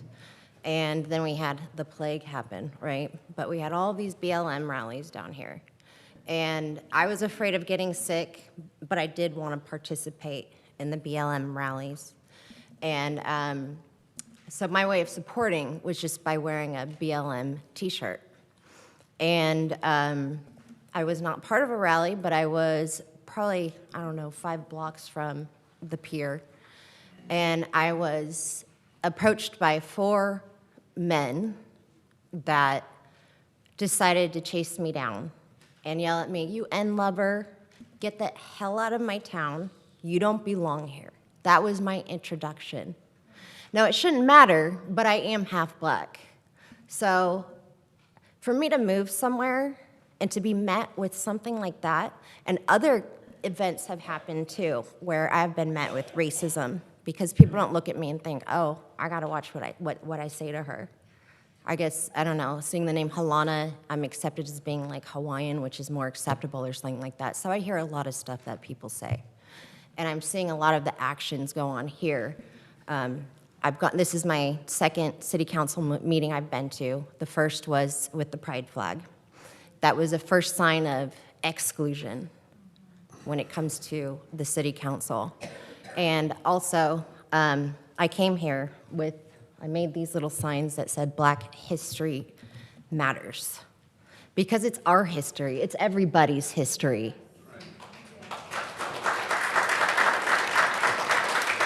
And I also wanted to say one last thing about, I actually am a special ed teacher too, so this is a little upsetting to see when Shammy doesn't have the... Thank you. Thank you for coming.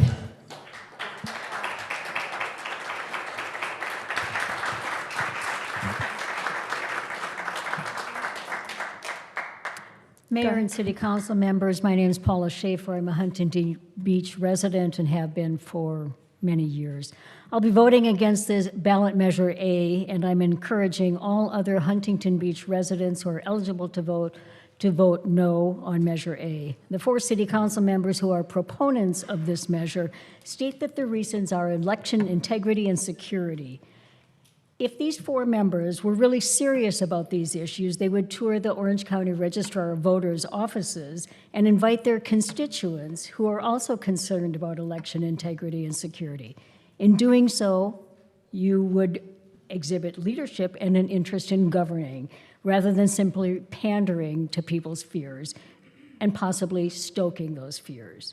On this tour, you could learn, along with your doubting constituents, that the Registrar of Voters has multiple ways to ensure ballot security. Also, you'd be able to see that there's multiple procedures in which the Registrar of Voters confirms that the ballot presented is from an eligible voter. Now, there's another tour coming up, so I encourage you to please do this and pass this information along to those people who tell you, oh, I'm afraid I don't think our balloting is safe.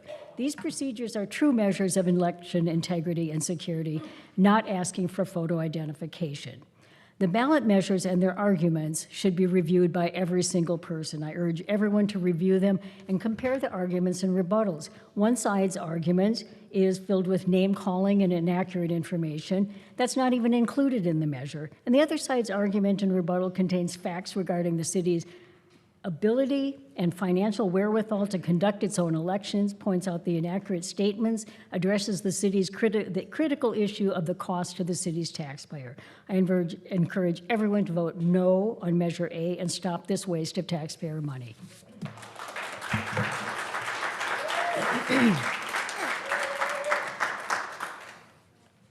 Thank you. You can go ahead.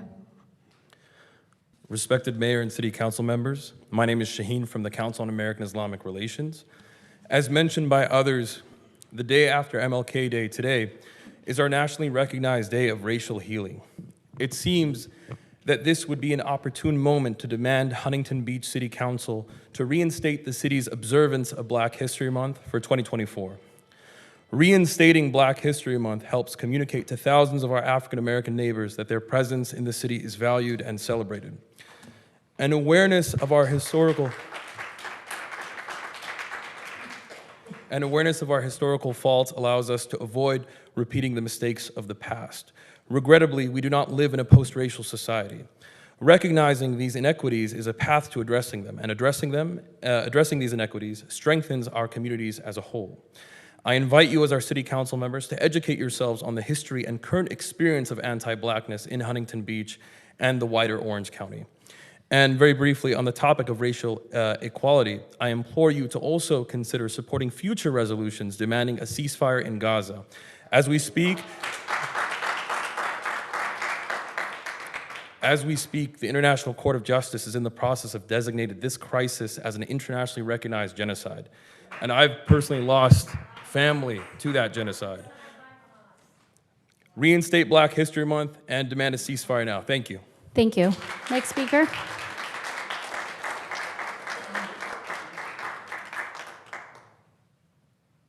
Thank you. Good evening. My name is Maureen, and I'm here on behalf of Groundswell to support on our hate crime prevention network partners. They happen to be NAACP, and Groundswell also is supporting the Green Foundation. As mentioned by several of our partners, presidential proclamations have been passed for Black History Month since 1986 and since 1996 in an emphasis for the annual celebration. This year, the emphasis is African Americans and the arts, spanning the many impacts Blacks and African Americans have had on visual arts, music, cultural movements, and more. The Black African American community continues to be impacted by hate crimes and incidents both here in California and in Orange County. Both the California AG and the Orange County Hate Crime Report shows increase in incidents against Black and African American communities. At least 27% increase overall in the state of California, and 138% increase in Orange County alone. These are staggering numbers for a population that is only at 2% for Orange County. With that being said, a display of art, a music festival, a concert, or a cultural fair can be excellent opportunities for us to bring communities together in a positive light and inspire conversations that will transcend barriers. On this National Day of Racial Healing, we urge the Council to consider how you can bring communities together. We at Groundswell are offering a free monthly series of opportunities for community members. You're welcome to visit our website to do the Shaping Tomorrow series. And I'll be happy to share the website, and you can visit that at wearegroundswell.org. Thank you. Thank you. Next speaker. Good evening again, City Council members. My name is Philip Rizzo, and I'm here along with my neighbors, former Mayor Kim Carr, in support of items 20 and 21, 2439, and 2446. As we shared last month, we're trying to work with OC San on the easement issue, where they have demanded removal of all improvements and permanent structures to include those permitted by the city, essentially taking 1,200 square feet from each of our properties with zero consideration or compensation. I was able to confirm at your request, Mr. Burns, at the OC Tax Assessor's Office, no adjustment has been made to the tax assessment for these properties since 1960 to allow for the extremely restrictive nature of this easement, which is to say that for all of us who purchased after 1960, the purchase price, which reflects the fenced-in portion of our property, has been the determining factor of our property taxes. So we greatly appreciate any work the City Council can do directing Attorney Gates to assist with facilitating conversations to move forward. The challenge today is we've all been offered to sign a compromise. By doing so, we essentially are signing away our property rights, property we paid taxes on and used for the last 20, 30, 40 years and more in some cases. OC San has said that we either sign by February 1st, and for the most part, they will pay for the demolition and removal of our permitted structures, or we can elect to reconfigure our yards in the smaller portion of our property outside the easement to preserve as much of our structures and improvements as possible. To properly evaluate these two options, we need time, and certainly more than the brief window we were given over the holidays. So OC San has stated that no work is planned prior to September 1st of 2024, so we asked the city to request on our behalf an extension of 120 days to June 1st, and that will allow the OC San to evaluate options, but it'll also allow the residents of Huntington Beach, who are also voters, to determine what we're going to do with our property. So thank you for that, and I think most of the ones behind me will say ditto. So thank you very much. Thank you.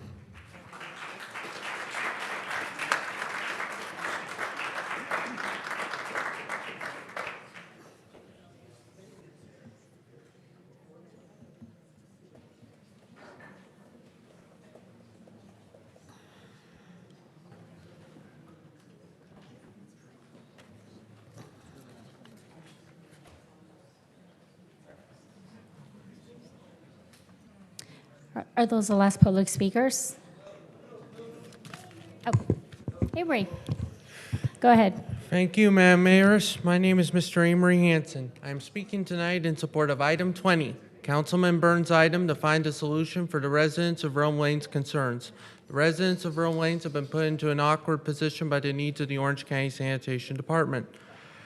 I am truly hopeful a resolution will occur that ensures the ability of the Rome Lane residents to continue to call Huntington Beach their home. Once again, I urge a yes vote on item 20. Thank you. Thank you. Next speaker.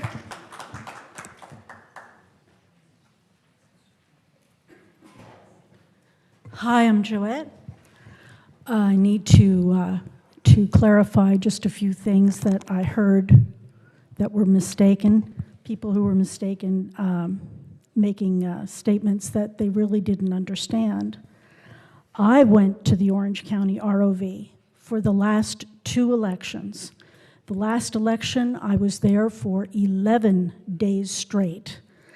I knew of no one else who spent that many days observing at the ROV. I watched as employees in the duplication department duplicated the same ballot over again. Not once, not twice, not 3 times, but many times. I took down code numbers of those ballots. I witnessed Stephen, the head of the duplication department, copy ballots at one of 2 copiers located at the back of the duplication department. My complaints went unanswered, no matter how many times I complained, and including the 2 reports that I gave to the Sheriff's Department that were never answered. I witnessed a huge trash bin full of ballots sitting in front of what was called the cage. It was there one day, and the next day it had disappeared. I also witnessed shredding trucks, 2 of them, outside in the front of the ROV during the time that we were supposed to be there looking for ballots. I talked to the people who had the shredding trucks, and they told me they had been there many times, and they had been called by the head of the ROV. Your time is up. Good evening, Council. Thanks for having me. My name is Perry Clitheroe. I came here, that was quite fortuitous, a nice lead-in, because maybe we can talk later. I actually got to spend more than 3 weeks there in 2018 watching my candidate lose by 125 votes out of 140,000. I saw a registrar of voters that did an incredible job, was super accurate. There are so many audits in place. There are lawyers there. And Joette, if you had a serious concern, you could have hired a lawyer. Which is what our council should have done if they have serious issues with the registrar of voters here in Orange County. A registrar of voters that gets excellent, incredible marks from everybody who's ever looked into it. The authorities at the registrar of voters are fantastic.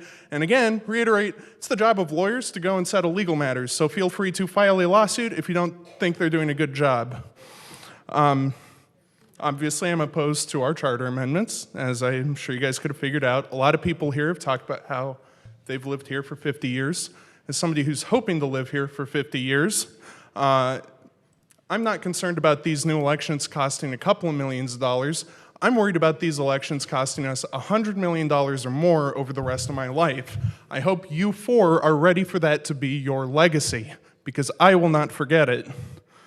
That's all I really have to say about that. I'd also like to comment on item number 6, because I don't think our interim city manager / police chief / new city historian has enough to do. I'd like to see the Tongva people recognized at some point. I think it's really important. They were here for thousands of years. We've been here for a little over 100 years. So I think it might be important to mention them, maybe bring up some time in our Mexican-American history. I also think Mr. Parr should probably get his own month after. I can only imagine the workload you've been under, the workload you've been enduring since you've taken on these positions, and I appreciate you doing that. So thank you all for your time, and have a great night. Thank you. Next speaker. I am going to jail because of that man, Eric Parr. My name is Roger Knorr, Huntington Beach City versus Knorr. Because of that man right there, you guys keep on promoting him. This is ridiculous. It's insane. He was trained over at the Los Angeles Sheriff's Department under Tanaka. Tanaka took him over. I mean, he grew with Tanaka. You ask him, he says, I have nothing. He hated me. He collected money from Tanaka for his fundraiser. Paul Tanaka was he was the second strongest person next to Baca. This is insane. He collected money for him at the casinos. It is insane. Move the time, please. You cannot believe this man, what kind of criminal he is. He ran the jails while they had 7 different gangs. Mr. Knorr, we've talked about this. 7 different no gangs. defamatory statements during public comment. The only reason that you're doing all this arguing with the state is so that way you can get publicity before the free publicity. This is insane. And they want to throw me in jail or whatever because I was trying to defend myself, defend my car, because they did $12,000 worth of damage and they wouldn't do a thing on it. Please. On Knorr or Huntington Beach City versus Knorr in the West Justice Center on Monday. Please show up. You will see how ridiculous this stuff is and vindictive when people are outed. And you're giving them $99 million a year or more now this year. Please look at your budget before you do this. $99 million, you know who spends less than $99 million a year? Is Afghanistan. Afghanistan kept us out of their country for over 20 years. Okay, and you're gonna wait, how much more are you gonna give this guy? I mean, the police, if you can't go to sleep, look up and go outside and look up and you'll see a bunch of helicopters or drones just flashing. You call it the police department? Thank you. Your time is up. That concludes public comments, Mayor. Thank you. We are now moving on to council. We're not doing that. We're not doing that. We're not doing that.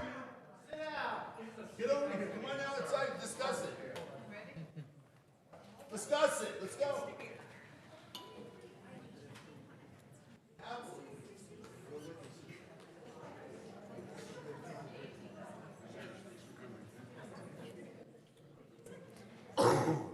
Okay, moving on to council committee appointments. Council members, do you have any council committee appointment announcements? None? ABC 1, 2, 3, 4 reporting. Does anyone have anything to report? Openness and negotiations, disclosures. Does anyone have anything to disclose?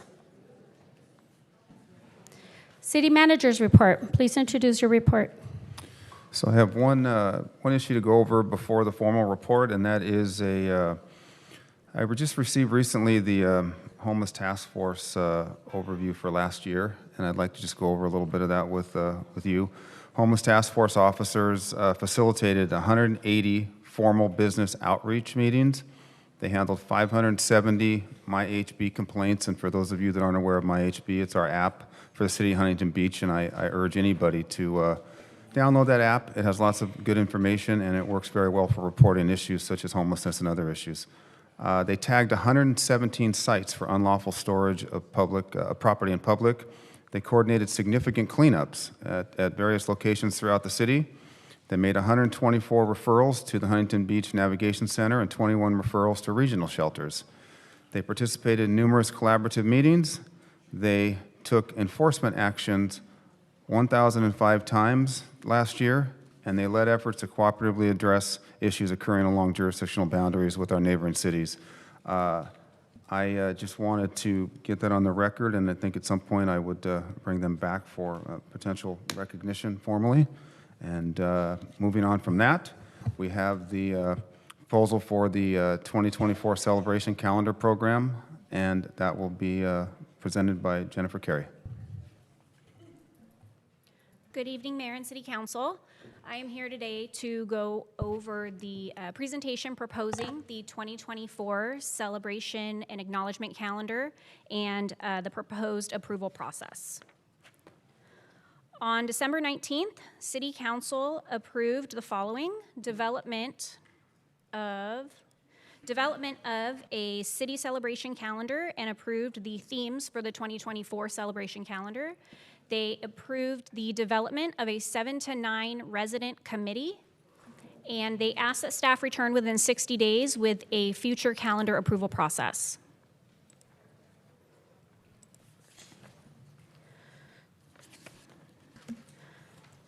So given that the City Council approved the 2024 monthly celebration themes, the themes were already set for 2024, but based on the existing honors and acknowledgments that the city already highlighted across the board, city staff worked together to develop secondary acknowledgments based upon the following initial criteria: federal holidays and national laws, significant city events or milestones such as the city's birthday or anniversaries, acknowledgments that highlight public health and safety messages, so those coming from the police department and fire department predominantly, and city appreciation events, and an example of that would be National Police Week. So going through the various months, first being January, the celebration for January was set by City Council as Founder's Legacy, celebrating Huntington Beach's origins, and acknowledgments, as you can see here, for the month would also include Home Fire Escape Plan, Community and Library Services 75th Anniversary, New Year's Day, National Law Enforcement Appreciation Day, Martin Luther King Jr. Day, and International Holocaust Remembrance Day. So the overarching celebration theme is what will be celebrated throughout the entire month, and the ways that we do that would be various things, working together with other departments to organize programming and events. The Office of Communications is also developing city video content that will be pushed out throughout the entire month on HBTV, our city's YouTube page, and social media. We'll also be making use of the city's website and Surf City Break to publish articles that have to do with the celebratory theme. And we're also pushing out additional social media messaging that have to do with that overarching celebration. For February, the celebratory theme was We Love Our Libraries. And then additionally, for acknowledgments, we have Black History, Heart Health, National School Resource Officer Appreciation, Huntington Beach's birthday, President's Day, and the anniversary of Officer Nicholas Vella's line of duty death. For March, the celebratory theme is California's history, before statehood to now, and what it means to be a charter city. With acknowledgements, we will be acknowledging Women's History, Read Across America Day, and City Hall's 50th anniversary. April, celebratory theme is Rails and Waves, tracing the history of Huntington Beach's railroad. Acknowledgements throughout the month will be National Distracted Driving, Earthquake Preparedness, Autism Awareness, Edison Park Community Center's 50th anniversary, Public Safety Telecommunicators Week, National Volunteer Week, Earth Day, National Library Week, and National Arbor Day. May, the overarching celebratory theme will be the Bill of Rights, learning and highlighting the first 10 amendments to the Constitution, and there's a wide variety of acknowledgements that will take place throughout that month as well. June, celebratory theme will be History of Independence Day and what it means, and acknowledgements that will take place during that month will be items such as National Safety, Flag Day, Father's Day, Juneteenth, PTSD Awareness Day, and Alzheimer's Awareness. For July, the overarching celebratory theme will be Surf City Showcase, where we will be celebrating surf heritage. Acknowledgements will include Parks Make Life Better, Independence Day, and National Hire a Veteran Day. August will be the overarching theme, the Revolutionary and Civil War, how America won its freedom and how the Civil War led to freedom of the slaves.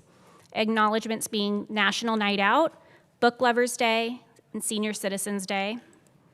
And for September, we will be celebrating aviation, a focus on the city's aviation history. And acknowledgements will include Hispanic heritage, disaster preparedness, Labor Day, Patriot Day, pedestrian safety, and others. October, history of our military services will be the celebratory theme, and acknowledgements will include National Disability Employment Awareness, breast cancer awareness, fire prevention, Columbus Day, Red Ribbon Week, amongst others. November celebratory theme will be Black Gold Jubilee, honoring the discovery of oil, and additional acknowledgements that will take place throughout that month will be National Pancreatic Cancer Awareness, Veterans Day, Thanksgiving, Small Business Saturday, Native American Heritage. And finally, December. The overarching celebratory theme will be appreciating Huntington Beach's ecological legacy, and acknowledgements to take place will be the anniversary of Officer Prince's line of duty death, Pearl Harbor Remembrance Day, National Drive Sober or Get Pulled Over, and Christmas Day. With regards to the proposed future approval process, staff recommends the following.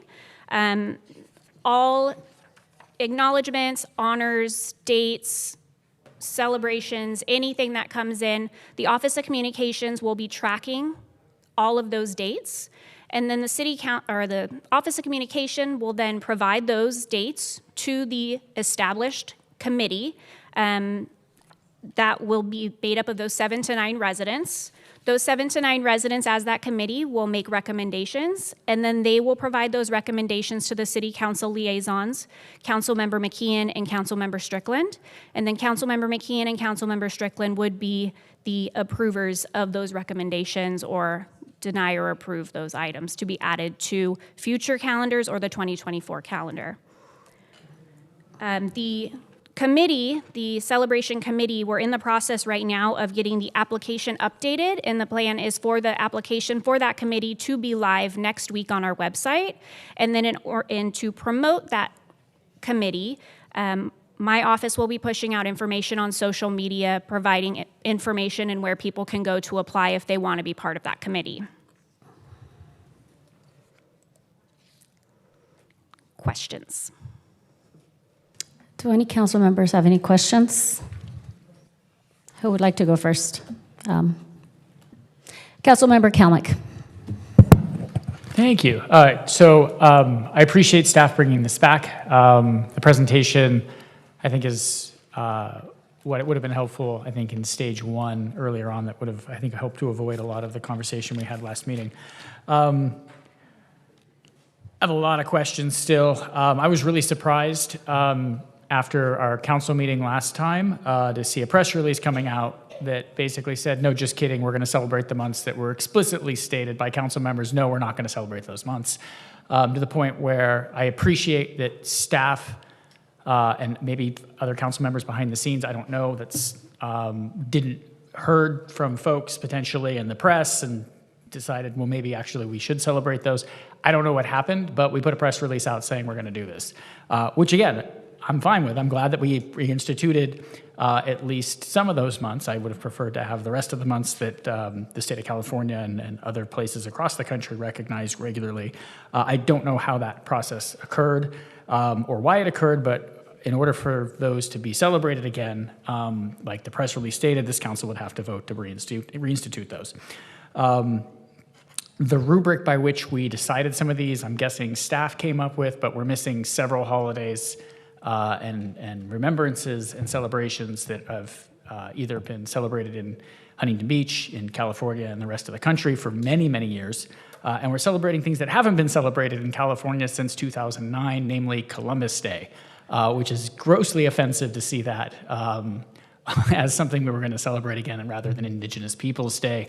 Christopher Columbus is not someone to be held up in esteem, and to celebrate that in this city when California has not recognized Columbus Day since 2009 is appalling.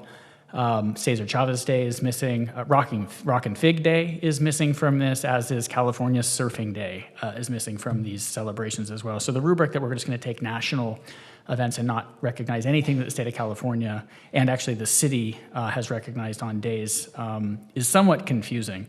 And so I don't know where the rubric came from for this. I still don't know who the audience is for this. I saw the first video that was produced. There were some notes, I think, on that, but obviously we had 6 days to put that together, and so I do applaud staff for putting something together that quickly to talk about Founders Day.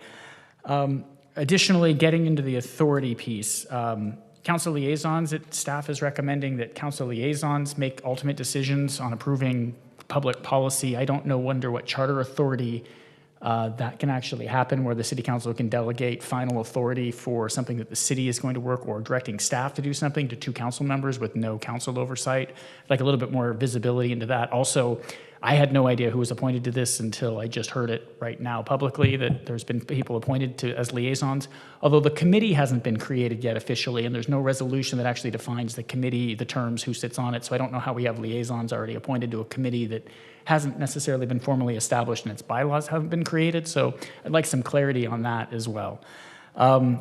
Overall, I'm just really disappointed in this entire process. I think, I am fine with the idea that the city is going to have these themes for this. I think the item should have been very vague and let staff and directed some council members to go work on something and then bring back a more finished product with input and maybe some input from the public before we ended up with a kind of calendar of events that seemed to miss quite a few things and is still highly offensive. And all of this apparently just to not celebrate Pride Month in June. It seems like just a lot of work just to not do that. And it would have just been easier just to rip the Band-Aid off and say, well, this city no longer wants to celebrate this. Same thing with our flag policy. To do all this extra work to create a history curriculum that I think most people are aware of. I was actually, we may actually need it, because I was surprised we received an email from someone that didn't know that the city of Huntington Beach was named after Henry Huntington. So maybe we need to actually do some of this extra work. But again, this just seems to be kind of an exercise in as kind of a smokescreen to get around doing the actual work that we need to do in this city, which I think are coming up later on the agenda. So those are all the questions that I really have for this, and I think we're going to need some answers for those to move forward. If not, I think we're going to run afoul of certain conditions. I think some of them are obviously questions for the city attorney, but yeah, there needs to be some more, I think, meat on this bone to really understand what this committee is and what it's going to do and who's going to be empowered to set policy for, because this is public policy. This isn't just setting themes and events. This is setting the public policy and the views of the holidays, because holidays, the root of that is Holy Day, are days that are celebrated within this community, and that's a public policy discussion that I don't think should be delegated to two council members. I would say that if we were going to set those types of dates, that the liaisons bring forward a quarterly update or a monthly update of events we're going to celebrate and let the whole council vote on that. I think that's the only actual legal way to do it, but I'm not a lawyer. I'd like somebody to give more input on how that actually stands up. So that's all I have for right now.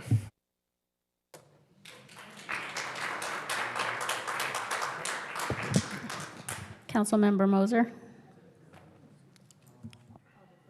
Okay, Bolton. I only have one question, which is, it looks to me like staff is making a recommendation that goes beyond what was directed on the 19th. So my question is, why has staff added what are described as secondary acknowledgements?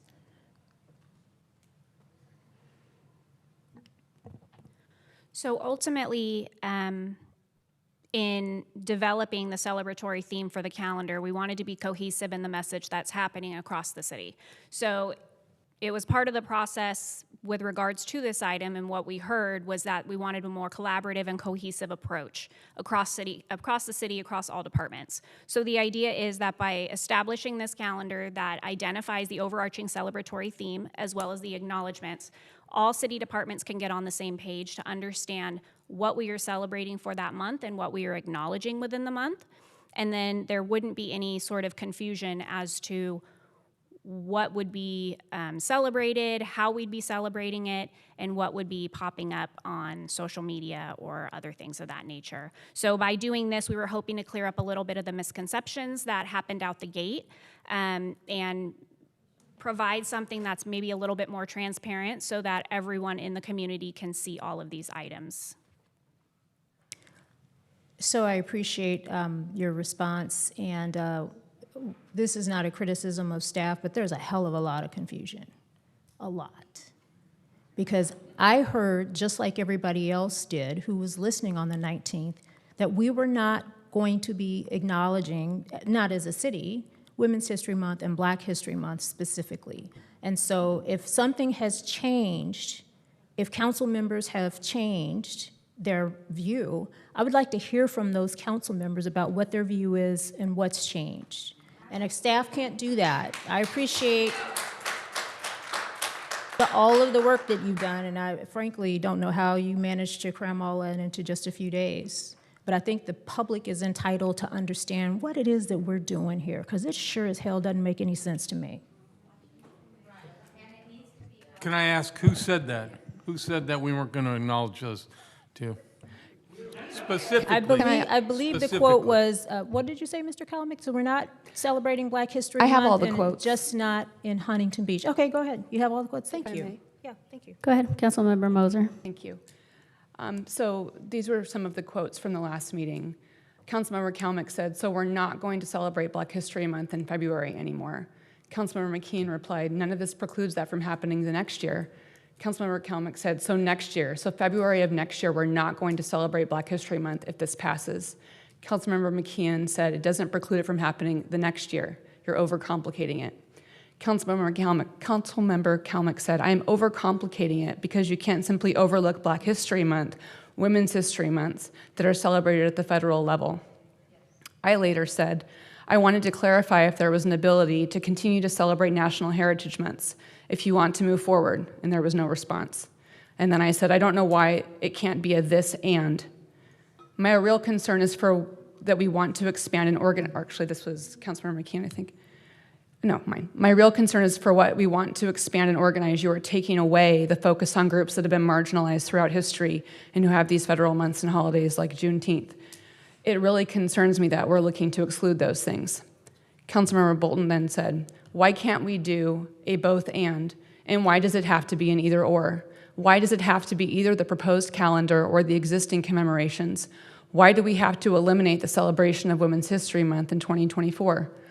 Councilmember McKeon responded, "This doesn't preclude that from happening in future years. The committee will look at it. I like the way it's written in 2024. Councilmember Bolton said, "So those things were left out. Those are celebrations that I think most people are aware of. Most people are aware of Women's History Month. Most people are aware that June is Pride Month at this point. The fact that these are being left out of this proposal sends a message to the community.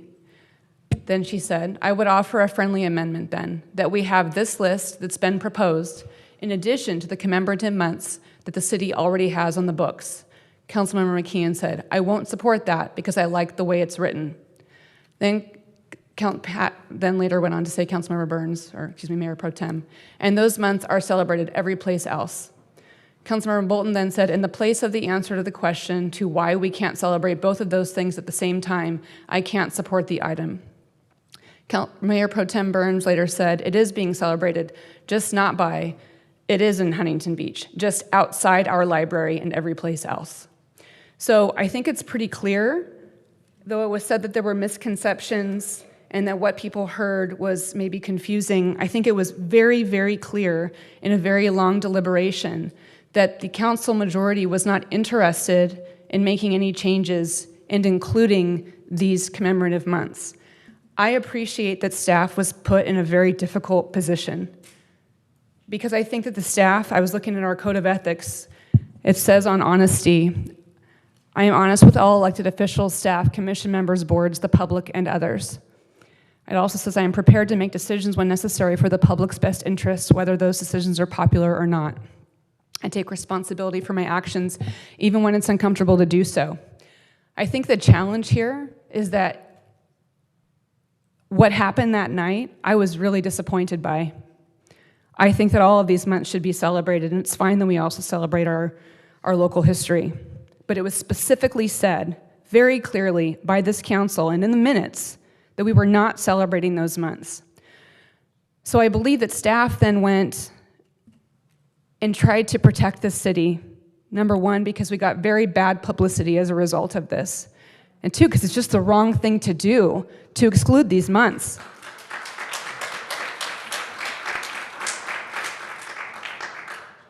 All of that being said, the proper next step then, should council have changed their mind, and I don't know that anyone has, would have been to come back either with a special meeting before that press release went out to make that change in decision, or to come tonight and say, as a council member item or an administrative item and not as a city manager report, that a different way forward was asked for. And instead, we have a city manager's report with a ton of work done by staff, which I truly appreciate. But frankly, it's been done without the source of authority to do so. Because when the council makes a decision, it's governing, that's a policy decision. Staff cannot go out and change that decision. What if it was about something else? What if it was about leaving the power authority? And staff decided, well, I don't think we should do that, so we're going to say things went a little bit differently. That just doesn't work. And so I definitely would love for all of us to be able to celebrate all of these months, but I think that transparency, the source of authority, procedure is all very important if we're going to be honest with the public. And I appreciate that staff went forward and submitted that press release, did all of this work, but the reality is we're not protecting the community, we're not being inclusive.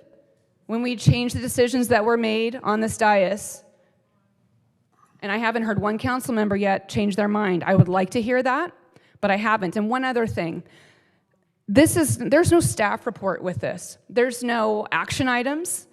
I don't think that this was presented appropriately.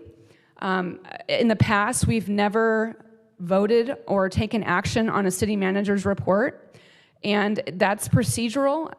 I understand that City Attorney Gates has said it's fine, but I think that, in our council manual that we're currently looking at, it actually says specifically that it's not a place where action can be taken, and I know that hasn't been approved yet, but I think it was said there for very important reasons. So I think we really want to think about how we do our city's business, that it's transparent, that it's fair, and that it's inclusive, but that we are honest about what is happening on this dais, and that we don't sugarcoat it. If people want to change it, then they can do so at the polls. But in this moment, I don't even know are we voting? I don't know what the action is, and I would really love to hear from Councilmember McKeon, since he was one of the main people that spoke previously, if that is of the mayor's will. What was your question? Well, given that I read out that you were not comfortable with changing your motion previously with your item, Right. and it was specifically offered to you to add Black History Month and Women's History Month, and you chose not to, how do you think, well, number one, would you like to add those? And why didn't you say that you would before? Sure. And then I might have some more. Okay. Yeah, well, I think it's pretty clear what we talked about. We have 12 overarching celebratory themes of the month, which is what you're looking at here. That's exactly what we talked about. Now, within those months, we are acknowledging Black history in February, heart health, etc. But those aren't the overarching celebratory themes of the month, and that's exactly what I said. So I said nothing precludes that from happening in future years. 2025. Sure, of being the overarching celebratory theme of the month, but in 24, it's not. In February, it's We Love Our Libraries. January is Founders Legacy. But within those months, we have acknowledgments, federal, citywide traditions that we had in the city. That's exactly what we talked about. Now, instead of you guys working with us to maybe fine tune that, you ran to the press immediately. You talked about protecting the city. The press called us, You're sir. so eager. They called us. You're so eager to tear us down up here, and you don't care if it tears down the city. And so the city issues a press release. This is exactly what we talked about. I've got so much positive feedback from people just on Founders Legacy. As Councilmember McCalmick mentioned, they didn't know Henry Huntington was what the city was named after. The one that went out today with the first city council that we have in our deliberation chambers back there is amazing. The amazing history about that. This is a great project, in my opinion, that's going to have a positive impact. And you guys just can't help but tear it down, but that's exactly what we talked about. These are the 12 overarching celebratory themes of the month. And next year for 25, if the committee wants to change those things, if they want to change a certain month to ones that you guys talked about, they can do that. But for this year, these are the 12 overarching celebratory themes of the month. I thought it was pretty clear. I think it wasn't pretty clear. It was pretty clear because I just reread everything, that you're gaslighting the community right now.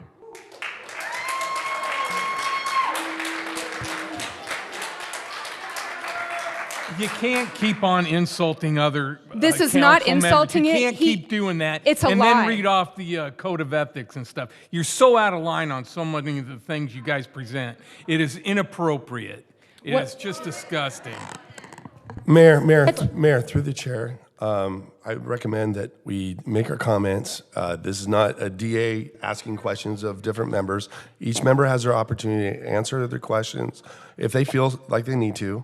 But we need to be more deliberative in our body. Instead of attacking each other, let's make our point and move forward. What does move forward look like? Because we don't even have an action item. And one person, please speak at a time. I No more believe the interrupting city each manager other. has a report that was presented by staff to move forward on this report. That, by the way, that is pretty clear, and that is an authority. The city manager, from the last time I checked, is an authority of the city council and the city of Huntington Beach. Madam Mayor. Madam Mayor. Yes, Councilmember Kalmick. So there is no action item or recommended staff item like normally on other items. So it's unclear as to what staff is asking other than input. There's no recommended motion along those lines.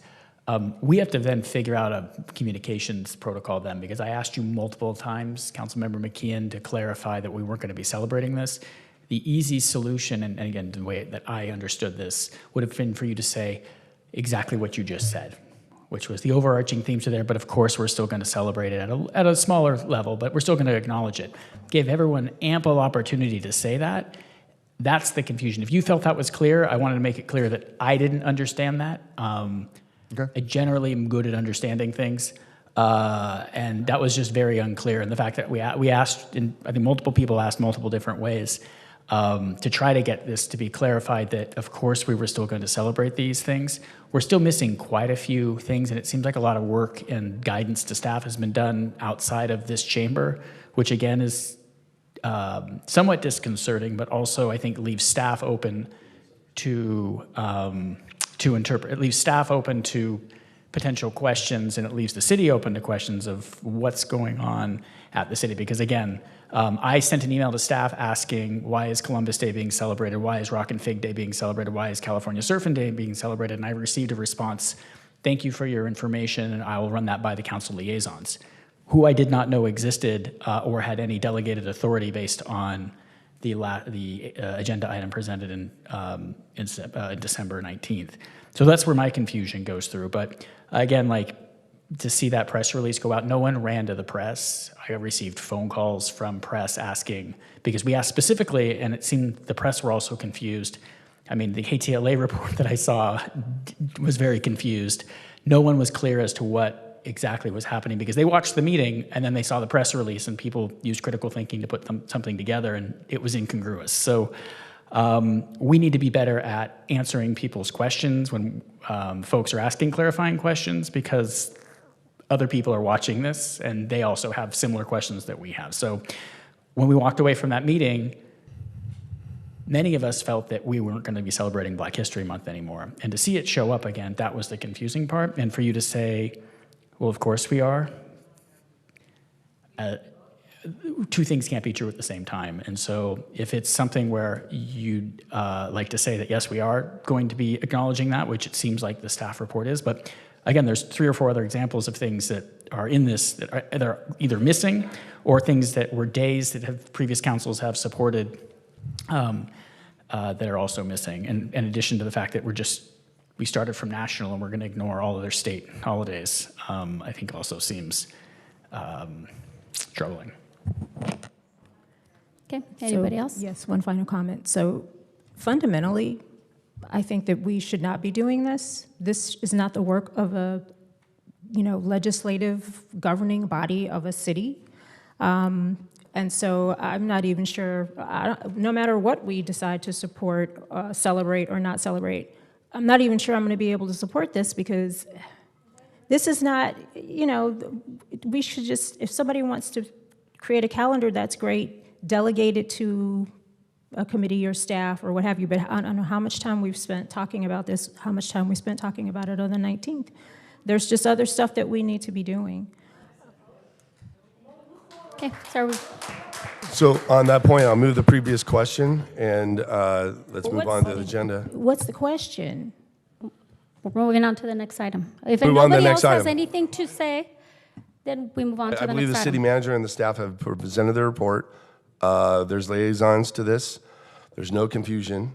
Now, I mean, you see the whole month's right in front of you, and so I recommend we move down the agenda.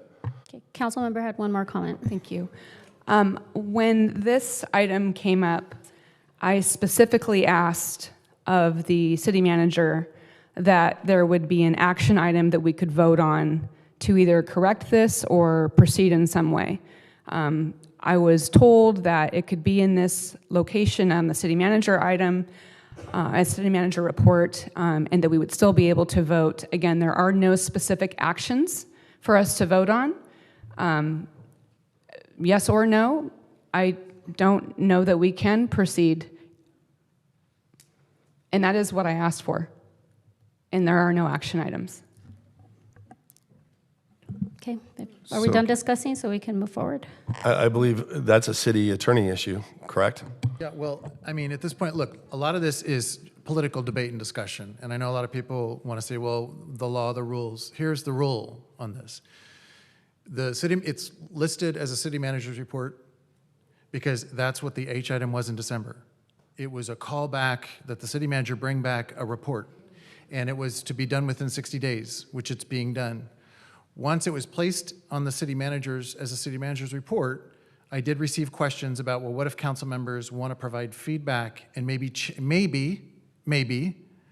change direction that was presented? And that's when I went in and massaged the language so that it was Brown Act compliant, so that it was according to the law, right? That's my job. And this, as a city manager's report, follows the H item. So council can be upset that, hey, it seems like this is out of control and it's not within our control. Actually, it literally followed council's direction in December, and we're literally Brown Act compliant with this item. Now, if you, council, want to bring a motion to throw the whole thing away or change it, or now suddenly from the dais change the months or whatever you want, if someone wants to bring a motion, there's a second you want to vote on it, you're welcome to. Why? Because it's properly agendized. So it was done properly. It can be done this way. It could be done this way in the future. It's completely state law compliant. So what you just said, Mr. City Attorney, is that staff should, the agenda and minutes say that we voted on earlier, or we will vote on later, is that staff should return with a procedure for determining approval of any new day and week programs. That's what the return item was, the return code, and that's what staff's last slide is. Council would need to approve that policy, right? Staff can't just, the council direction was to have staff come back with the policy. We would need to approve said policy. Staff can't just make that up, right? Well, they're presenting the policy based on the council action in December. And if you guys want to make a change, you can make a change. But no, you're insinuating you want something done differently? Make a motion. No, I'm saying that we generally, when we request staff to bring something back, council then votes on what staff brings back. Well, if there's an idea like we want a massage parlor ordinance, right? And then staff has to go off and do a bunch of work and come back with specifics, and that's a proposal, then yes. But in a case like this, it didn't rise to that level. It didn't seem like it. We have no policy for, the current policy for implementing a celebration of a day or a week is somebody brings a council member item forward and we celebrate it, or it's a state or federal thing and the mayor just proclaims it. So what was presented tonight was consistent with the direction from the December council meeting. Right, but it's to bring back a policy that does not exist yet. Staff can't create a policy that the city would follow that did not exist, that council has not given them direction to do. Again, I'm just asking you the procedure for it. I wasn't even involved in these conversations, so it's my wild. understanding that this is the approach that's being presented tonight based on the December direction. If you don't like it and you want to make a motion to do something different, by all means you can. It'll be Brown Act compliant because this is the topic and you can make a motion based on what's been agendized. So if you want them to bring back a different policy, make the motion. This council still has to approve the policy and approve the calendar. City Attorney, That's can I move that we adopt the city manager's report and acknowledge the city manager's report? You want to make a motion to receive and file? Yeah, I want to receive and file the city manager's report. I move that we do that. Okay, let's vote. Call the vote. Councilmember Mosier. No. Bolton. No. Burns. Aye. Vandermark. Yes. Strickland. Aye. McKeon. Yes. Kalmick. No. The motion passes 4-3. Thank you. Moving on to the city attorney's report. Please introduce your report. Thank you, Mayor. So just two quick updates on two lawsuits that I think are a matter of public interest. So on the first one is the Department of Finance case. As you may recall, that was the city that sued the state Department of Finance to get reimbursed for old redevelopment loans. And as the city, as many know, the city prevailed in its lawsuit, City of Huntington Beach versus State of California Department of Finance. The lawsuit was filed in 2018 with the first court ruling in 2022. In that first round, the court ruled that the City of Huntington Beach was entitled to reimbursement from the state of California for an old redevelopment loan known as the Emerald Cove loan.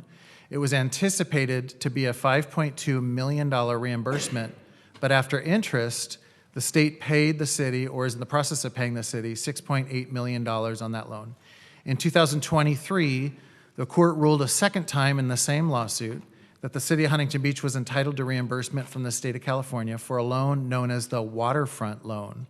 It was anticipated that the 22.4 million loan plus interest may equal about $25 million in total reimbursements coming back to the City of Huntington Beach. We attended the County Oversight Board meeting this morning where the board took action approving the waterfront loan payment reimbursement pursuant to the court's order in the amount of $30,464,000. Accordingly, the city will now be submitting for payments for reimbursement in the amounts of $30,464,000. So that's just an update on one case. On the next case is the That is the City of Huntington Beach versus State of California over the RENA Mandates Challenge. Again, as many know, the federal district court dismissed the city's federal lawsuit challenging the constitutionality of the state's RENA laws and RENA mandates. The federal court concluded that the city plaintiffs lacked standing to maintain a lawsuit in federal court. However, the federal court relied on a prior case that involved only a general law city and not a charter city, which is an important distinction. As such, on January 11th, last week, we filed an appeal brief at the Ninth Circuit Court of Appeals requesting the lower court's ruling be reversed and the city's case challenging the RENA mandates in federal court be reinstated. The reason set forth, among others, is that as a charter city with individual plaintiffs, then Mayor Strickland, then Mayor Pro Tem Vandermark too, all have standing to seek redress in federal court for violations of their constitutional rights. When a hearing on this appeal is set, we will let everybody know the date, time, and location. Until then, we will continue to keep you apprised of events as they occur in this case. Thank you. That's it. Thank you. I just have a couple of questions. When is the state's brief due in the Ninth Circuit case? The state's brief yeah, is due, response to ours. I believe it's March 1st. Okay. And that's the state's opposition to the city's appeal. Yeah, okay. And I appreciate all the work that's been done. I did read the brief. I have to say that I continue to have the same opinion that I had before, which is I don't think this is the best use of city resources. But again, I do appreciate all the work that's being done by the staff in the city attorney's office. On the other case, do we have a copy of what the county oversight board did, a copy of their action or anything like that? I can't remember if we got anything earlier this afternoon. I can send a copy of their staff report, their agenda. Yeah, I can send you those Okay, materials. I do appreciate that. For Thank sure. you. Yep. Mhm. Anybody else? Okay, moving on to the consent calendar for items 9 through 18. Council, would anyone like to pull an item? Can I pull 10 and 11? Okay. I'll move the balance. Second. Okay, please call the vote for the balance. Okay, for consent items 9, 12 through 18, Councilmember Mosier. Aye. Councilmember Bolton. Aye. Burns. Aye. Vandermark. Yes. Strickland. McKeon. Yes. Kalmick. Aye. And I'd also like to mention item 9 was amended by supplemental communication, the minutes, a revision to the minutes. Thank you. Councilmember McKeon? Thank you, Mayor. Yeah, just for number 10, with the contracts and consultants, I've been talking about the overuse of consultants since the day I was elected, and I pulled this item just to bring attention to this to see where we can eliminate the use of consultants. I know some are required by law, but surely our staff can perform, some of these other functions. And I was just looking through the first 3 quarters reported. For Q1 of 23 alone, we spent $610,000. For Q2, $621,000, and for Q3, $1.1 million. And City Manager Parr, I know you and I have spoken about this, and we're aligned on this topic. So just please let me know, what I can do to help you with this endeavor to limit the use of consultants wherever we can. That's all. Would you like to move the item? Please. Second. Okay. Councilmember Mosier. Aye. Bolton. Aye. Burns. Aye. Vandermark. Yes. Strickland. McKeon. Yes. Kalmick. Aye. Item passes 7-0. Thank you. Thank you. Councilmember McKeon? Yeah, just for the Code of Ethics, just reviewing the document, I'd like to make a motion under the fairness section of the Code of Ethics to change the word equity to equality and then adopt as amended. I'll second. Can we hold on for a second? Give us a chance to review the context by which that, where is it? It is Under- under the fairness section. It's under Exhibit A, and it's under fairness on the first page. Oh, Exhibit A. Can you define equity versus equality for me, Councilmember McKeon? Yeah, I believe the word equity is often misused. And in this context, I believe it means the guarantee of the same outcome, which is impossible. So I think what we're trying to say here is equality. So that's why I want to amend that word to equality instead of equity. So actually, my understanding is just the opposite. So equality is literal, everybody having the same thing, whereas equity is, not necessarily having the same thing, maybe potentially doing something different, but you do that so that everybody, the rising tide lifts all boats. That's the phrase. So my understanding is the complete opposite. We need a dictionary. Well, it says here we promote equity. What we really promote is equality of opportunity. Right, in this situation right here, we promote equality and non-discrimination in public agency decision-making, so I'll be supporting that change.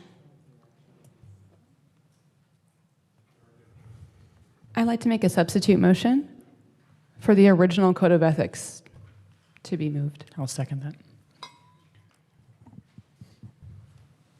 Okay, we'll go over the substitute motion first. Councilmember Mosher? Aye. Bolton? Aye. Burns? No. Vandermark? Nope. Strickland? Isn't there some new thing that you have to vote if you're here? You don't get to not vote? We haven't adopted, that's a proposal that No, at we're the, getting at the state forward. level. I think that you just have to state a reason why you're abstaining. No, That's you my don't even have to understanding. state a reason. I've been in Sacramento forever. But at the local level, Yeah. my understanding is that you have to vote if you're here. That was brought to my attention recently. Robert's rules. That's not correct.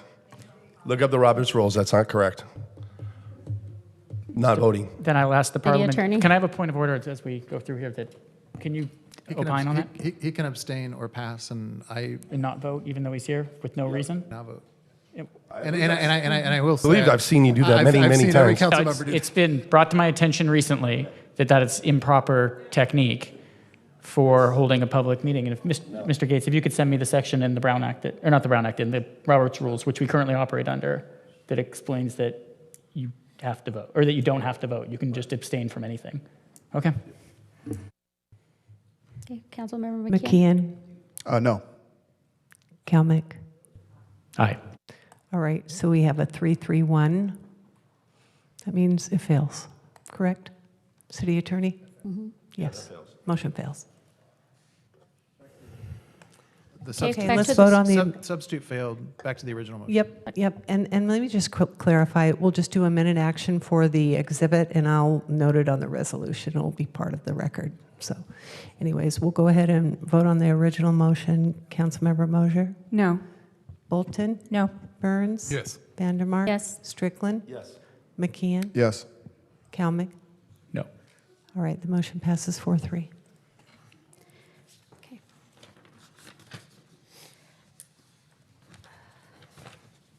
Where are we? 1819. Okay, we're on administrative items. Number 19, staff, please introduce your report. Good evening, council members. Tonight we will be providing a very high-level overview, of our first progress update for the 23-27 strategic plan. Just so you know, more details are available in the implementation action plan, which are in your agenda. And both documents were prepared in coordination with our executive leadership and their team, which have done an amazing job of moving this plan forward so far. And our department heads are all here and available to answer any questions you may have after this presentation. Just first, a brief background. We began strategic planning in January 2023, and that eventually led up to a council workshop on June 8th, where council decided on 8 major goals and 23 strategies to frame the strategic plan. And then staff went ahead and provided some of the detailed tasks that would be included in the plan to help achieve the strategic plan. And council adopted that plan on October 3rd via Resolution 2326. So moving forward from that point on, staff will present a biannual progress update in January and July of every fiscal year to ensure transparency and accountability, and also opportunities for council to provide feedback and also recommend amendments if needed. Just a brief overview. Everything in the plan is rooted in our service vision statement, which is committed to responsive and exceptional public service for all. And under the vision statement are 8 overarching goals, 23 strategies, or what we refer to as major initiatives, and 99 tasks or steps to achieve each one of them. And most recently, we established 70 milestones or key performance indicators to help us more quantitatively measure the impacts of this plan over time.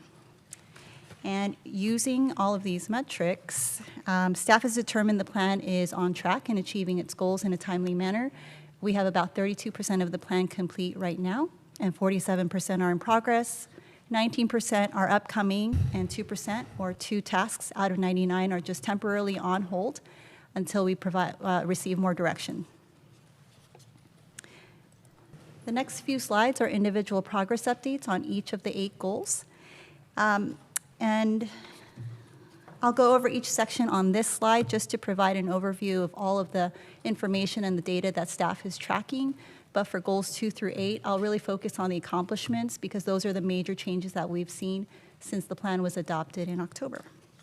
So goal 1 is economic development. There's one major strategy to update the 2017 economic development strategy to increase business retention, investments, and jobs. We are about 75% complete and expect to complete the entire update and this goal by fall. Accomplishments include holding the Mayor's Economic Development Summit in October and developing a scope of work and timeline to update the 2017 economic development strategy. And we are hoping to complete that in fall of this next fiscal year. And sample KPIs, we've established one so far. It's the number of business visits and engagements to track how well engaged we are with our business community and trying to understand what their needs are moving forward. And we will definitely establish more KPIs after the strategy is complete. Goal 2 is fiscal sustainability. The main objective is to consider new revenue sources that can continually support the city's priorities. And while we don't have any completed strategies right now, 80% are in progress, and all of those tasks are expected to be completed by fall of 2024. One item that will be coming very soon to council is an updated master fee study and cost allocation plan prepared by our finance department. And that'll help make sure that our fees are more reflective of the actual cost of services being delivered. Goal 3 is high-performing organization. As a major employer in the city, we find it really important to model service excellence, and we have to do that through professional development training for staff and figuring out ways to improve the services that are being delivered. So goal 3 is our largest one with 7 strategies and 21 tasks, and right now about 40% is complete, so we're making pretty good progress on that. Some of the major accomplishments include a citywide customer service training, especially for our front-facing employees who really interact with the public, and providing guidance on helping them deliver as responsive a service as they can. Another accomplishment that we've seen this fiscal year is consolidating, reorganizing, and restructuring the city's 30-plus boards, committees, and commissions so that they can run more efficiently, and also hiring a new third-party administrator to help manage the workers' comp claims that come through.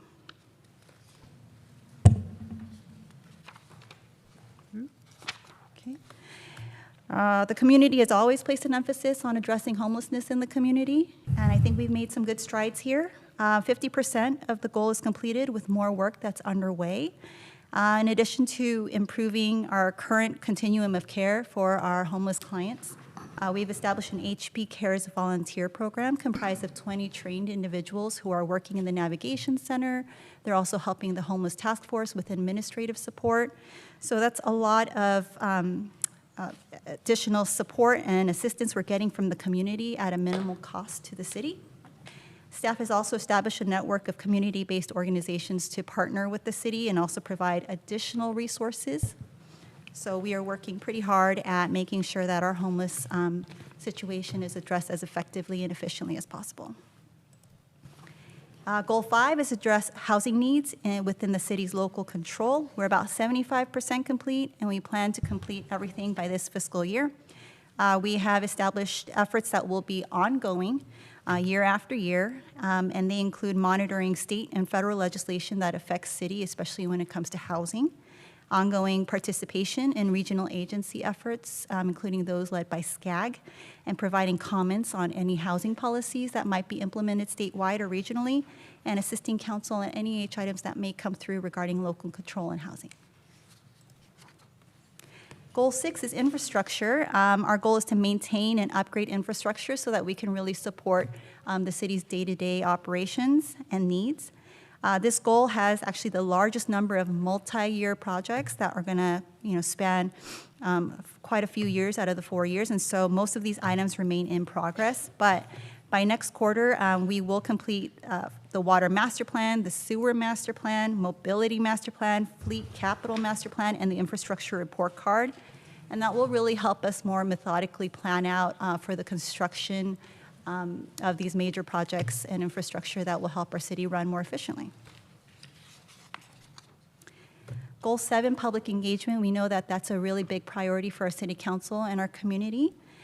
We are about 34% completed and 41% is underway.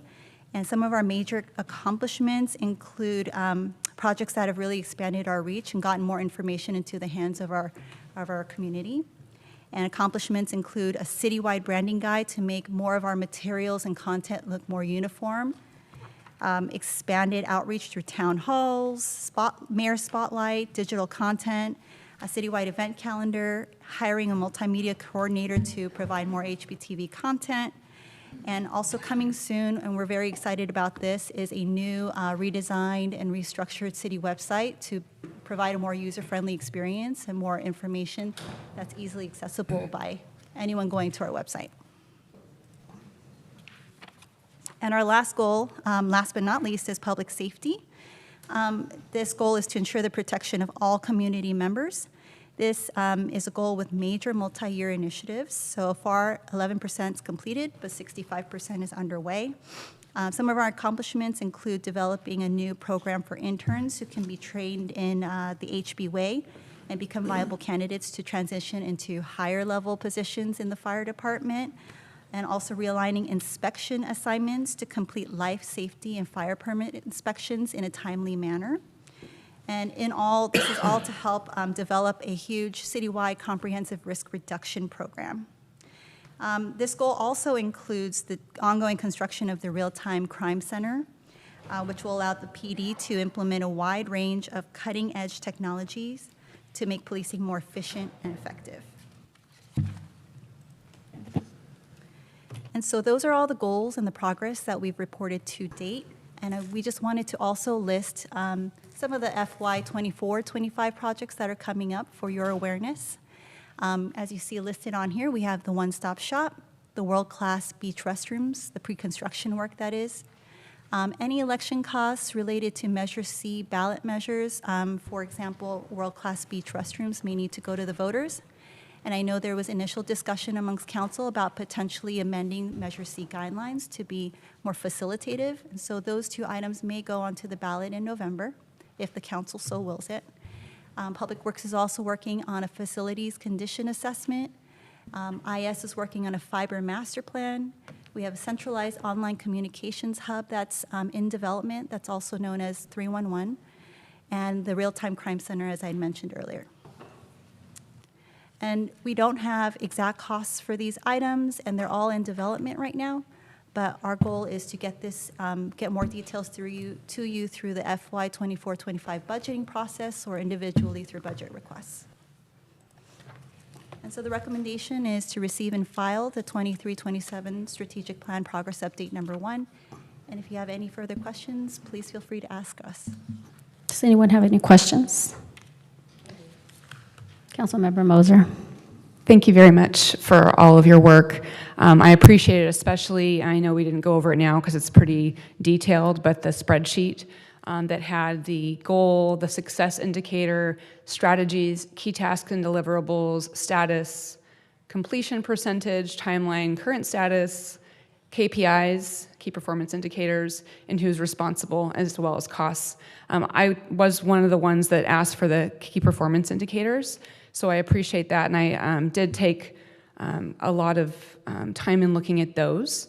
And I appreciate that those key performance indicators are generally related to kind of the item, or I'll even call it a project in particular. When I was going through it, though, it brought to mind that we might have an opportunity to do a more broad, or do more broad key performance indicators When you have the success indicator, for instance, an engaged city workforce that is committed to responsive and exceptional public service for all and achieves a customer service satisfaction rating of 90% or higher. So you do have that one piece in there, but there might be other opportunities. And I have ideas, but I would definitely love for perhaps staff to go back and look at each of those, and that might be something that I would recommend tonight, to look at the different success indicators and to provide key performance indicators for each of those. So what I'm thinking is, we've talked in the past about having on our new website a digital dashboard. And there, I have worked on these types of things in the past, and what you want to see is for the public to see very quickly how we're doing in each of these areas. And the public isn't necessarily that invested in each of the projects individually, but they want to see overall how we're doing in areas. So they kind of want to see maybe a red, green, or yellow even, to be able to look at something really quickly. Things that could be included there, like right now for homelessness. We have current KPIs include volunteer numbers, partnerships, homeless count, and housing navigation, which are all great. But that focuses a lot more on process versus outcome, such as long-term housing stability or reduction in homelessness. And there's different indicators that could be used to be able to do that, so that over time and not just via project, the public and the council would better be able to see how we're doing overall. I had some other ones pulled up here. Also on, let's see, high-performing organization, you could have overall employee turnover rate, public trust and confidence in city management, like a survey, things like that. Those types of things would actually look at the broad overarching issue that we're looking at, in addition to all of these projects. So I love all that's going on. My recommendation would be to receive and file, but also to perhaps ask staff to go back and look at those broader possible key performance indicators for the success indicators, so that way it's more transparent to the community, and also it aligns with more of a long-term vision of how we're doing. I could explain more, but that's probably enough. Thank you. Did you make a motion to receive and file? I made a motion to receive and file, and then also to add, to have staff go back and create broader, and maybe bring back to us key performance indicators for each of the success indicators and under each goal. Would that be in July? I wasn't going to put a time on it, actually. It would either be at the next time, or if they did it in advance of that. Time would be July. Yeah. I'd second it if it's July. Yes, we can make it happen for July. Okay. Absolutely. Okay. So you made the motion. Councilmember Burns, or Mayor Pro Tem, second. Please call the vote. Got it. Councilmember Mosier? Aye. Bolton? Aye. Burns? Aye. Vandermark? Yes. Strickland? Aye. McKeon? Yes. Kalmick? Aye. Passes 7-0. Thank you. Now moving on to council member items. Items number 20 and 21 are very similar, so we should probably just combine the two, discuss them at the same time, and vote separately on the two recommendations. Mayor Pro Tem Burns, you go first. All right. OC wants to exercise their 63-year-old easement, the Miller-Holder easement, west of Roan Lane and south of Heil Avenue in Huntington Beach. Over the years, residents, owners have placed pools, structures, plants, sheds, etc. on the easement that has a 6-foot, it's actually 67 inches, I believe, pressurized raw sewage pipe below the easement. The pipe was installed before any of the homes were built, and the easement documents state the conditions of the 63-year-old easement. The residents and owners and the OC SAN are trying to work out an agreement of a conflict on how to exercise the easement. The owners, I've spoken to several of them, I've exchanged emails, and the question of the easement is not in question. It's there, and everybody understands what the conditions were that I've spoken to. But my recommended action is, it is requested that the Huntington Beach City Council direct the city manager and city attorney to work with OC SAN and the residents and homeowners of Roan Lane affected by the Miller-Holder easement towards an agreeable solution if both sides, if both OC San and the owners and residents should ask. That's it. Councilmember Kalmick. Thank you. I appreciate that Mayor Pro Tem Burns has brought his item forward as well. The Brown Act precluded us from seeing what everybody was doing until the agenda showed up. So we had competing items. And so, you know, the item that Councilmember Bolton and Mosier and myself brought forward is slightly nuanced, different, but I think it's the goal of at least us is to advocate for our residents. You know, we had a group of folks come down here, and I agree that the easement is not in question. I think it's the solution that OC San has brought forward. I think it's the timing of it, right? It was garbage time. You got 60 days, but try to get a hold of your attorney on December 22nd and figure out what's going on. I mean, there's been it's been 20-something years. There's no project, until the next budget potentially in September, but my understanding is that there's no CIP for probably 10 years on this. I understand that OC San wants to get this done. It's great. I talked to the chair of the board last week, and unfortunately we did not get agendized for next meeting. OC San, I don't think, is going to ask us for any help because they just want to cruise down and do what they want to do, right? They have authority to move everybody's block wall, rip up everybody's pool, but I think there's a nuanced solution here that involves some winners and losers, right? I think everybody getting their wall jacked all the way down 30 feet with a gate in it, and yeah, it gets paid for. It's still unclear if the people with pools are getting theirs paid for based on the language that OC San provided.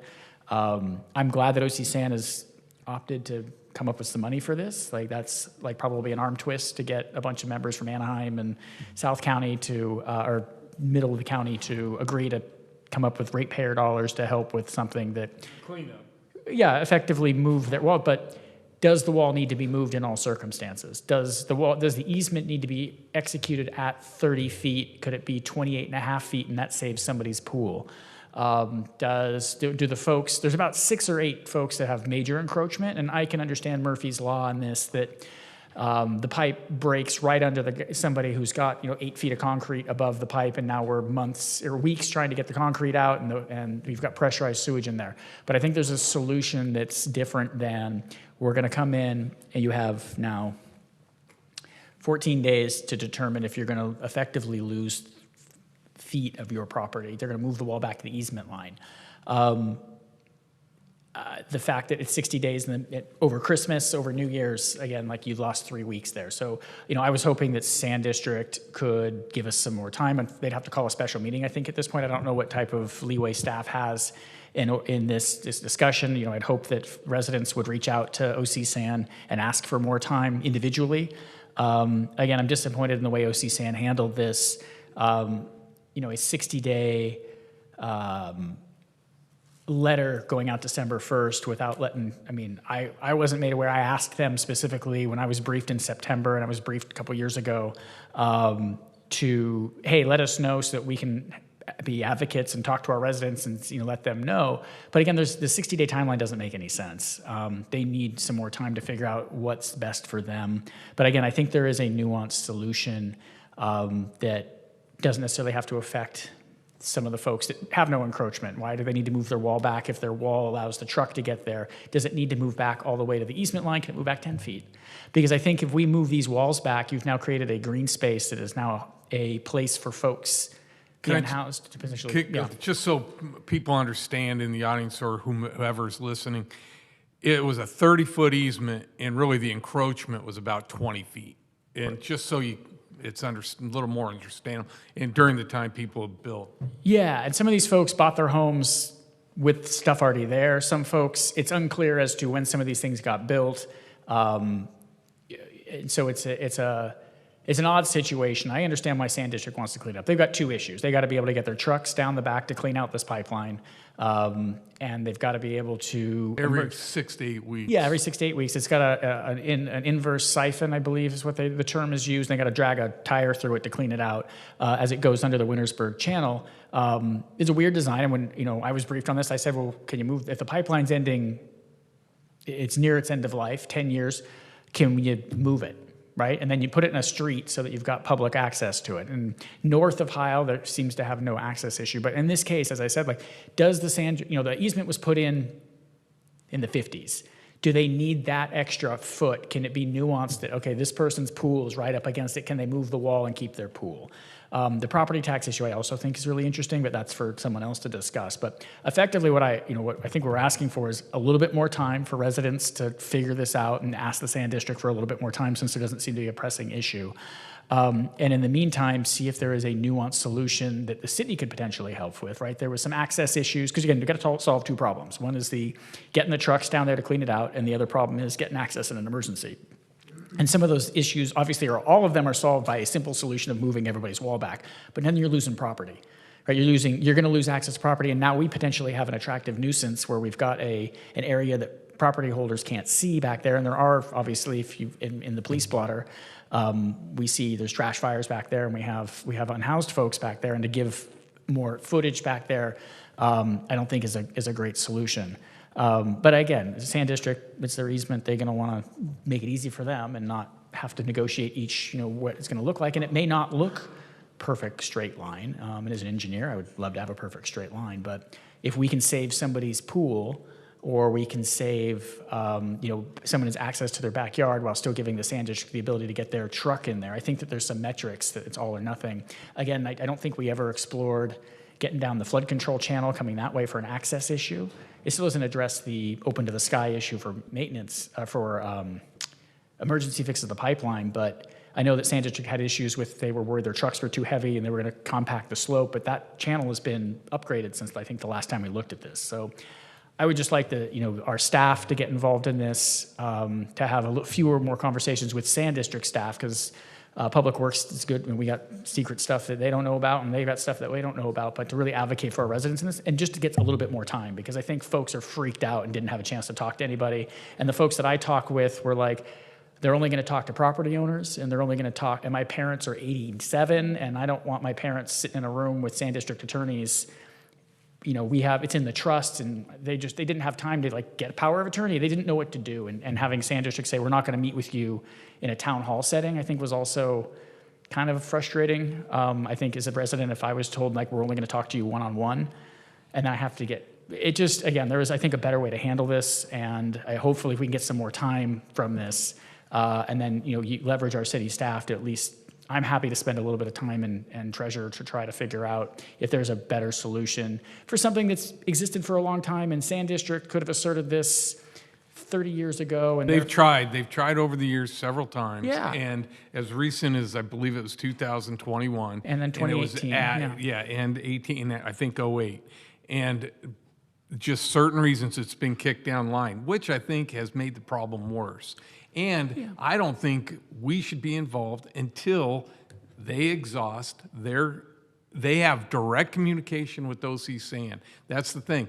It's between them and OC San, and we should be careful about getting involved when they have open line of communication and they can contact them, arrange meetings, and go over everything, because each property has a unique situation. That's why it's hard for a town hall. But they all have uniques and all different. Some people have no problems. I mean, they haven't really encroached. I think there's 2 people in there that haven't encroached. 2 of our lines, our city lines, come in through those houses and tie into that pipe. Mm-hmm. And so there's easements between the houses on a couple of them. But at this point, I think let the homeowners and OC San deal it and the best they can, because they have the opportunity to have an open communication and speak with OC San. They're not unreasonable. And if they come back and say, OC San and the residents or homeowners come back and say, God, we need some help, to mediate this or whatever, okay. But otherwise, I think they should exhaust the path that's already laid out. I think we're there, though. I think we had a group of folks show up tonight that represented. They haven't all. But they've got 14 days, so I mean that's really. They've had 63 years. But though. Sand pulled the ripcord, so. Yeah. Is there an urgency? Maybe City Attorney Gates might know a little bit about. Is there an urgency to get this done now? What's the sense of urgency from the Sand District? Why are there other alternative routes that we could help from a city perspective? Because you know, I've met with a couple of the homeowners, and they're freaking out. As I don't know how something like this can even happen, to be honest. But we're here; it's happened. But how does this happen is beyond me. But are there other alternatives, routes? What's the sense of urgency from the Sand District's perspective to get it done now? So I think, and I've had the attorneys for OC San reached out to me, and I've spoken to them as well, because there is a bit of an impasse between OC San and the homeowners, and so they're looking for a way to try to have a bit of a breakthrough and try to work through this. Obviously, you know, I never saw the letter. I guess there's a February 1st deadline for them to respond. It's my understanding from the attorneys, and I in order to make sure that future communications are productive, I don't really want to disclose everything that I talked about with them. But the gist of it is that they are very concerned about the age of the pipe and the need to access the pipe. One of the things that I proposed to them is, along the lines of what Councilmember Kalmick was saying, is, you know, is there an alternative to clearing the 30 feet that they believe that they're entitled to? I will tell you too that I read the the easement myself, and it's very, very sloppily worded, and I think the homeowners have a point, that it's very unclear because, in large part, setting aside the specific language of the easement, when an easement basically holds that I have a right of certain use to somebody else's property. But when that easement, as OC San is basically saying, transmutes into complete entire ownership and total possession of the entire ground surface, that's really not an easement. That's owning it in fee, and they've essentially allowed them to occupy it for the past few decades, right? So there's a bunch of moving parts here. The homeowners, some of the homeowners have reached out to me as well. I think this February 1st timeline is really kind of artificially imposed. I think the OC San is just trying to move the ball forward. Were they amenable to moving that?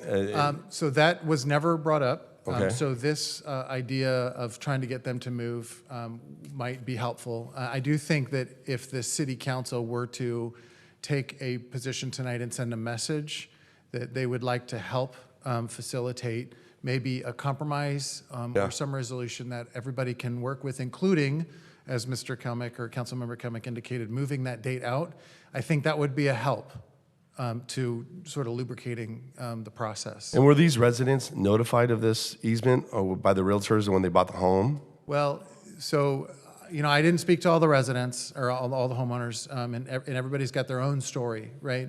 The issue, though, is the easement itself is 2 pages of kind of complicated phraseology. It's just, I mean, an easement like that could be done in 3 or 4 sentences, but it was overly complicated, and the conclusion, I think, the homeowners at least, and at least one of their attorneys is saying, the conclusion of that easement is debatable. So that's between them and their attorneys and OC San.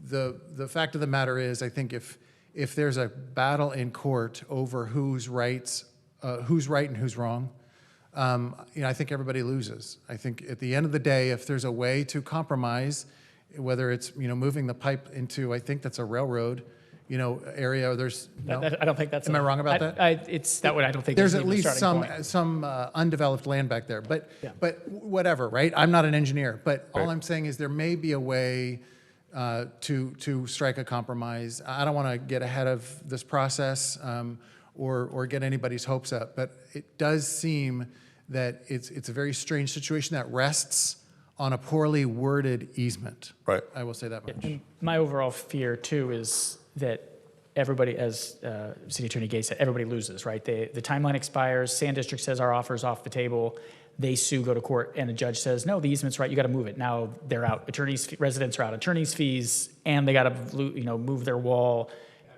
at their cost, right? Like, so that's the kind of the teetering here. And so because there is some concern, but not an emergency on this, and the February 1st deadline is looming, that was the idea, was like, hey, can we get a couple of more months here, see if there's some nuance? other than, and also, I think we got elected to help our residents here. And is there anything we could do from the city perspective to help mitigate in any way on alternatives or changing dates? Well, and I think some Are we direction. getting? I want to be respectful. Mr. Burns is the one representing OC San, but I'm not. It's not that I'm not interested or. It's not that I'm not supportive or anything, but I've read all the paperwork. I've talked to both sides of the story. It's not a question of the easement. It's no permanent structures on it. And the OC San's very worried about the weight on top of it, the pipe, and it'd be a mess. It's a high pressure, 67-inch raw sewage pipe that serves like 7 cities, including Anaheim and everything in between.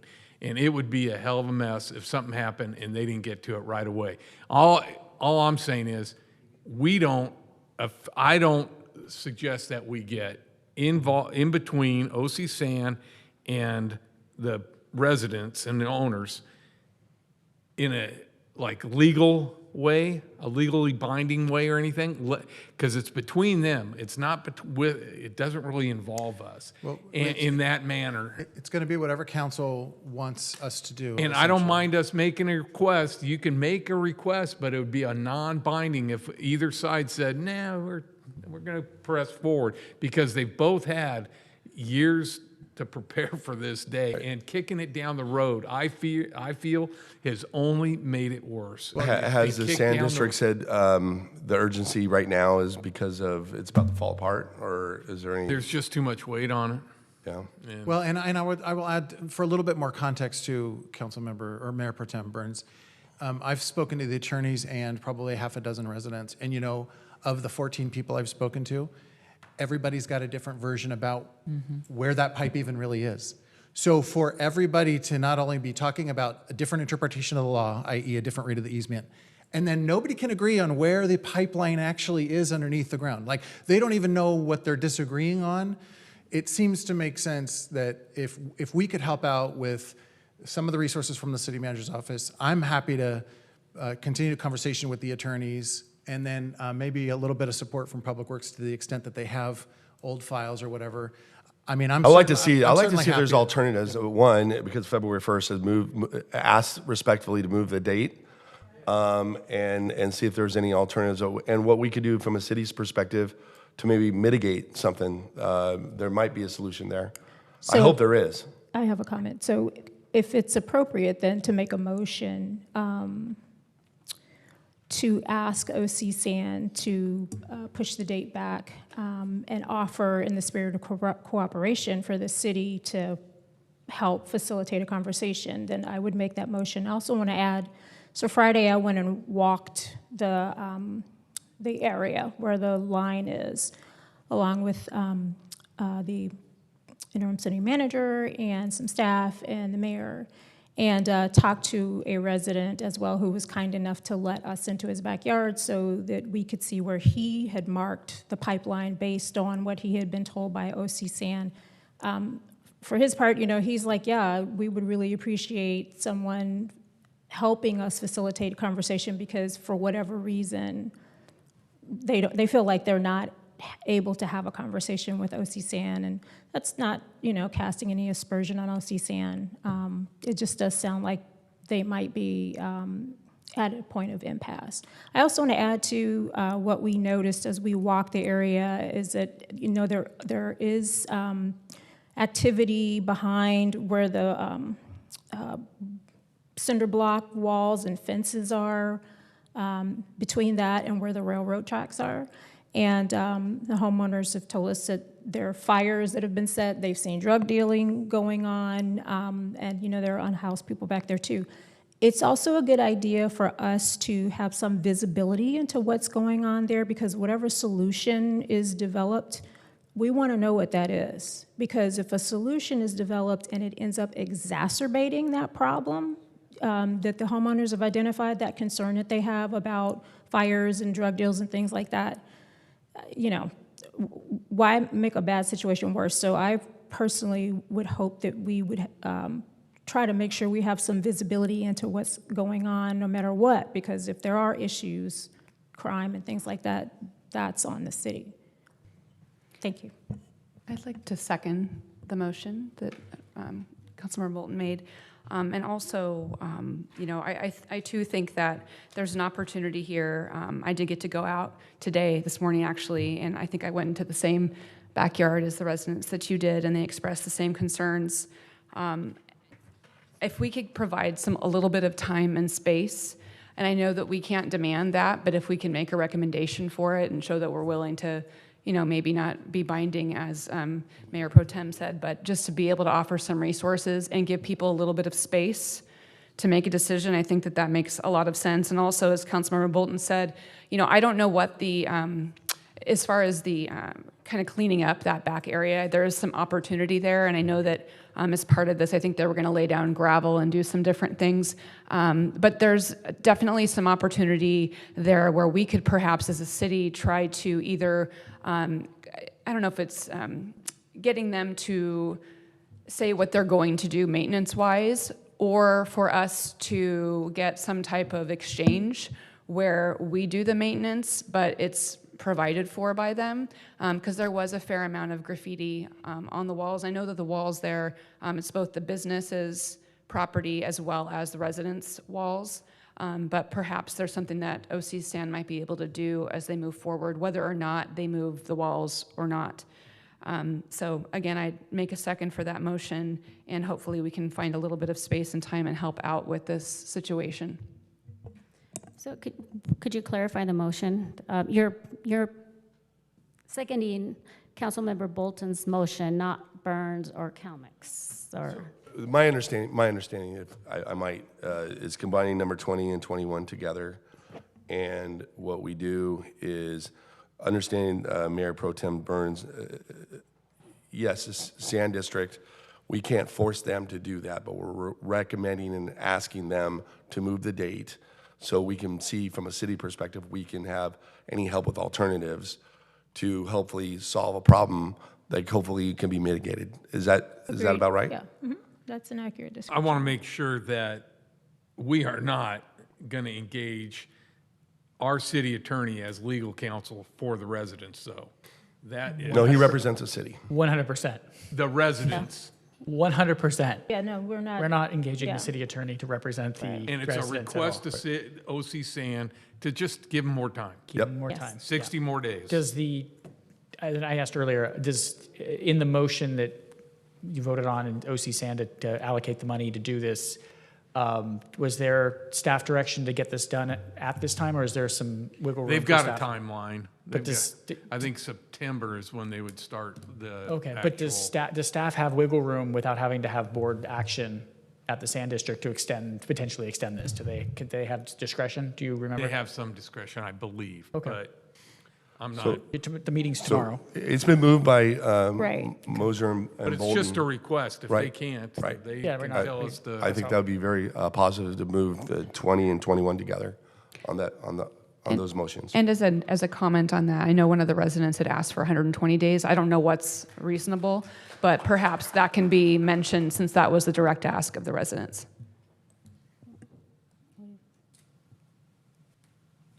It's been moved and seconded. Okay, so I understand the clarification, it's items 19 and 20. I just want I'm to sorry. clarify. That's fine. No, it's 20 and 21. No, I was right, 20 and 21. It is 20 and 21. It's 20 and 21, I was right. For, Council member items.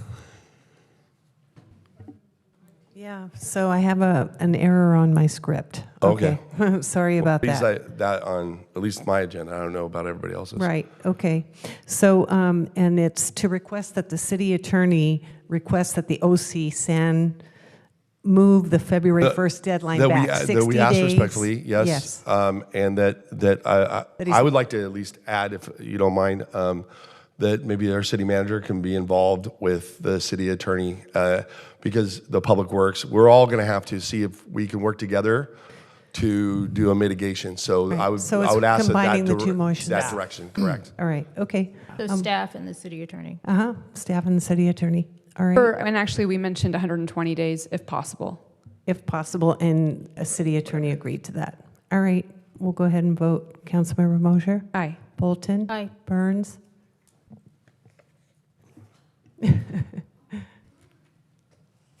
Aye. Yes. Vandermark? Strickland? McKeon? Yes. Kalmick? Aye. All right, item passes 7-0 as amended. Okay, thank you. Now we're moving on to the last item, I believe, 22. Councilmember Moser, Kalmick, who would like to start? Thank you. So this item came out of a tour we had up in Riverside a couple of months ago to see their one-stop shop.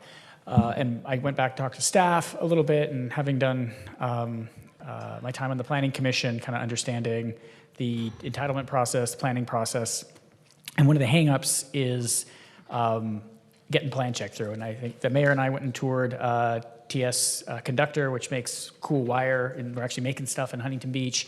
And one of the questions during kind of talking with them was, is there anything we can do? And they said they spent 4 months in plan check just for tenant improvements. And that's a long time because they're servicing debt. And so one of the things that Riverside does is they have expedited plan check where you can pay to effectively pay overtime to staff. It's all voluntary. It's only available if staff wants, the expedited plan check is only available if staff wants it. And if there's nobody available and no one wants it, then the expedited plan check queue is closed.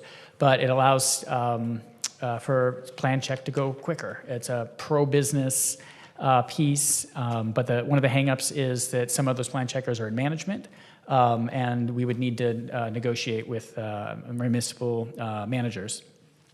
Whereas the Teamsters already have this effectively in their cadre. But we've got fire folks and public works folks that would all need to kind of discuss this.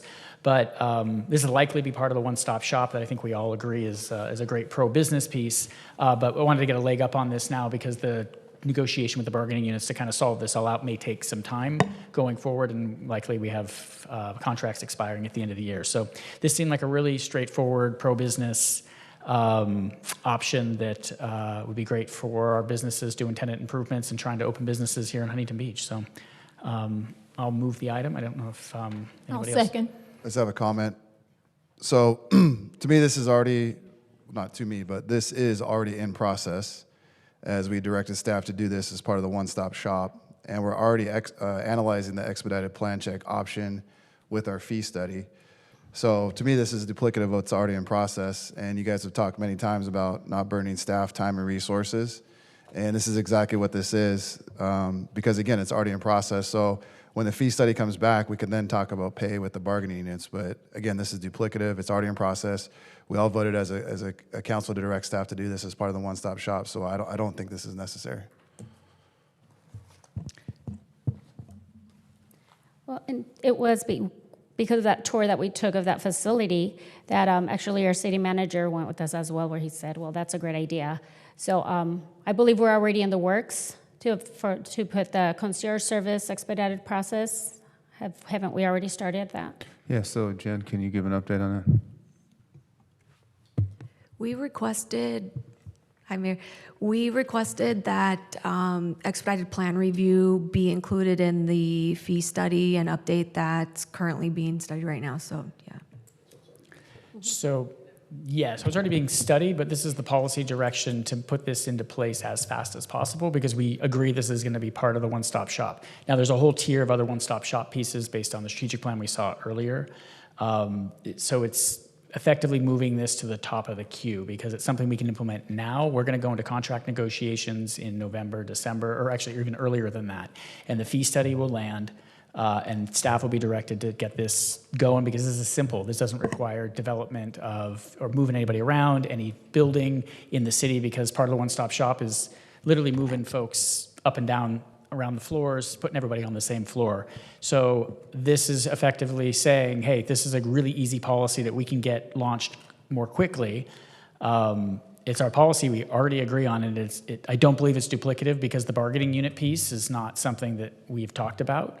And I talked to staff and plan checkers. In the past, we looked at doing something like this, but the biggest holdup was the bargaining units, is that they don't have an ability to take overtime currently. And so this would be something that we could get faster than the standard one-stop shop program because the streamlining process doesn't currently allow for that level of, or have managers at least do the plan check. What So would happen if somebody, we take their money and nobody wants to do overtime? it would work the other way around. So we would check with, hey, we have this much queued overtime available in the queue, and then we'd say, okay, we can take this many hours of plan check. So they would open the queue up for this, as opposed to the other way around. So if someone would come and say, we'd like expedited plan check, we go and look and say, hey, we don't have anybody that wants it, or we have no contract planners that we can hire to do it. Then they'd say, sorry, you can submit your regular And application. how much faster is the process going to be? I don't know, we'd have to find out. Like, ideally, it would be much faster. You'd be basically paying for your own plan checker to go through this instead of waiting through the queue. And ideally, we've got, either staff, the goal would be that staff gets first crack. If all staff says no, then we can go to a contract planner to approve it, and that person gets through the queue much more quickly. And we could actually implement the non-bargaining unit piece, I think, potentially tomorrow, right? If the senior planners don't need it, I don't know specifically, staff would have to comment on that, but that could happen instead of happening, in December. It seemed like something that we could get out of the bricks more quickly than waiting till sometime in 2025 to implement. But again, to me, it's already in process. We're analyzing the expedited plan check, and it's part of the fee study. So we need the fee study to come back first. That's already in process. Once that comes back, then we can talk about pay with the bargaining unit. So again, to me, it's duplicative. Why not It's just already say in that now? process. So let's let the fee study come back, and then we'll deal with it then. Councilmember Moser. I think we all agree, we already voted for the one-stop shop, so we definitely are all on the same page with regards to that policy, which is essentially trying to expedite our permitting processes. If we could expedite that expediting, I think that there's so much value in being able to do that. When we visited Riverside, they did talk about that piece of things, and one, making sure that you had the bargaining units available or the staff available to do that, and having all of those agreements already planned out, and or if they weren't available, moving that out to contracting, but where they would get the opportunity first. I think if this could happen more quickly, Councilmember McKeon, if it could make it go more quickly, I know you think it's duplicative, but if this could allow things to move more quickly, would you be in support of it? Jennifer, when will the fee study come back? I think it should come back by the time the budget or sooner, so within the next 3 to 4 months. Okay. So again, we can't do anything until that comes back anyway. So, it's in process. We could start negotiating with labor units so that we don't start when the fee study starts. It's moving, it's streamlining. You don't the have streamlining. fees to negotiate from because you It's don't not know that's not what you're discussing. You're discussing the ability for managers to get paid overtime because they currently don't have that in their contract. Yeah, you don't have to have the specificity of what the fees are going to be. It's purely just to be able to say, will you be able to have overtime in the contract? So it's a win-win-win for everybody. We get people open for business more quickly, staff gets paid overtime, and our folks that our businesses are able to get their plans processed. Again, we're in agreement on that. That's already Yeah. in process. You have to have a sequence of events. What And is- the, what does voting the yes train do? has left the station. It's moving down. We're analyzing expedited plan check as part of the fee study. Let the fee study come back, and then we can start talking about. It's not part of the fee study. And have you guys? Mayor, I would like to direct the mayor. It sounds like we're saying the same thing Over and over. many, many, many times. Unless someone has something new to say, I would say we move forward. Did anybody make a motion? Yeah. You made a motion to? I made a motion. And then the second. Any Councilmember second? Bolden seconded. Okay, call the vote, please. Councilmember Mosher. Aye. Bolton. Aye. Burns. No. Vandermark. No. Strickland. McKeon. No. Kalmick. Aye. The motion passes 4-3. Thank you, Najwa. No, I'm sorry. Motion I'm denied. sorry, it That fails. failed. 3-4. Yes. Sorry, I always get that wrong. Okay, looks like we're done. Do we have a motion to adjourn? Move to adjourn. Okay, we're adjourned.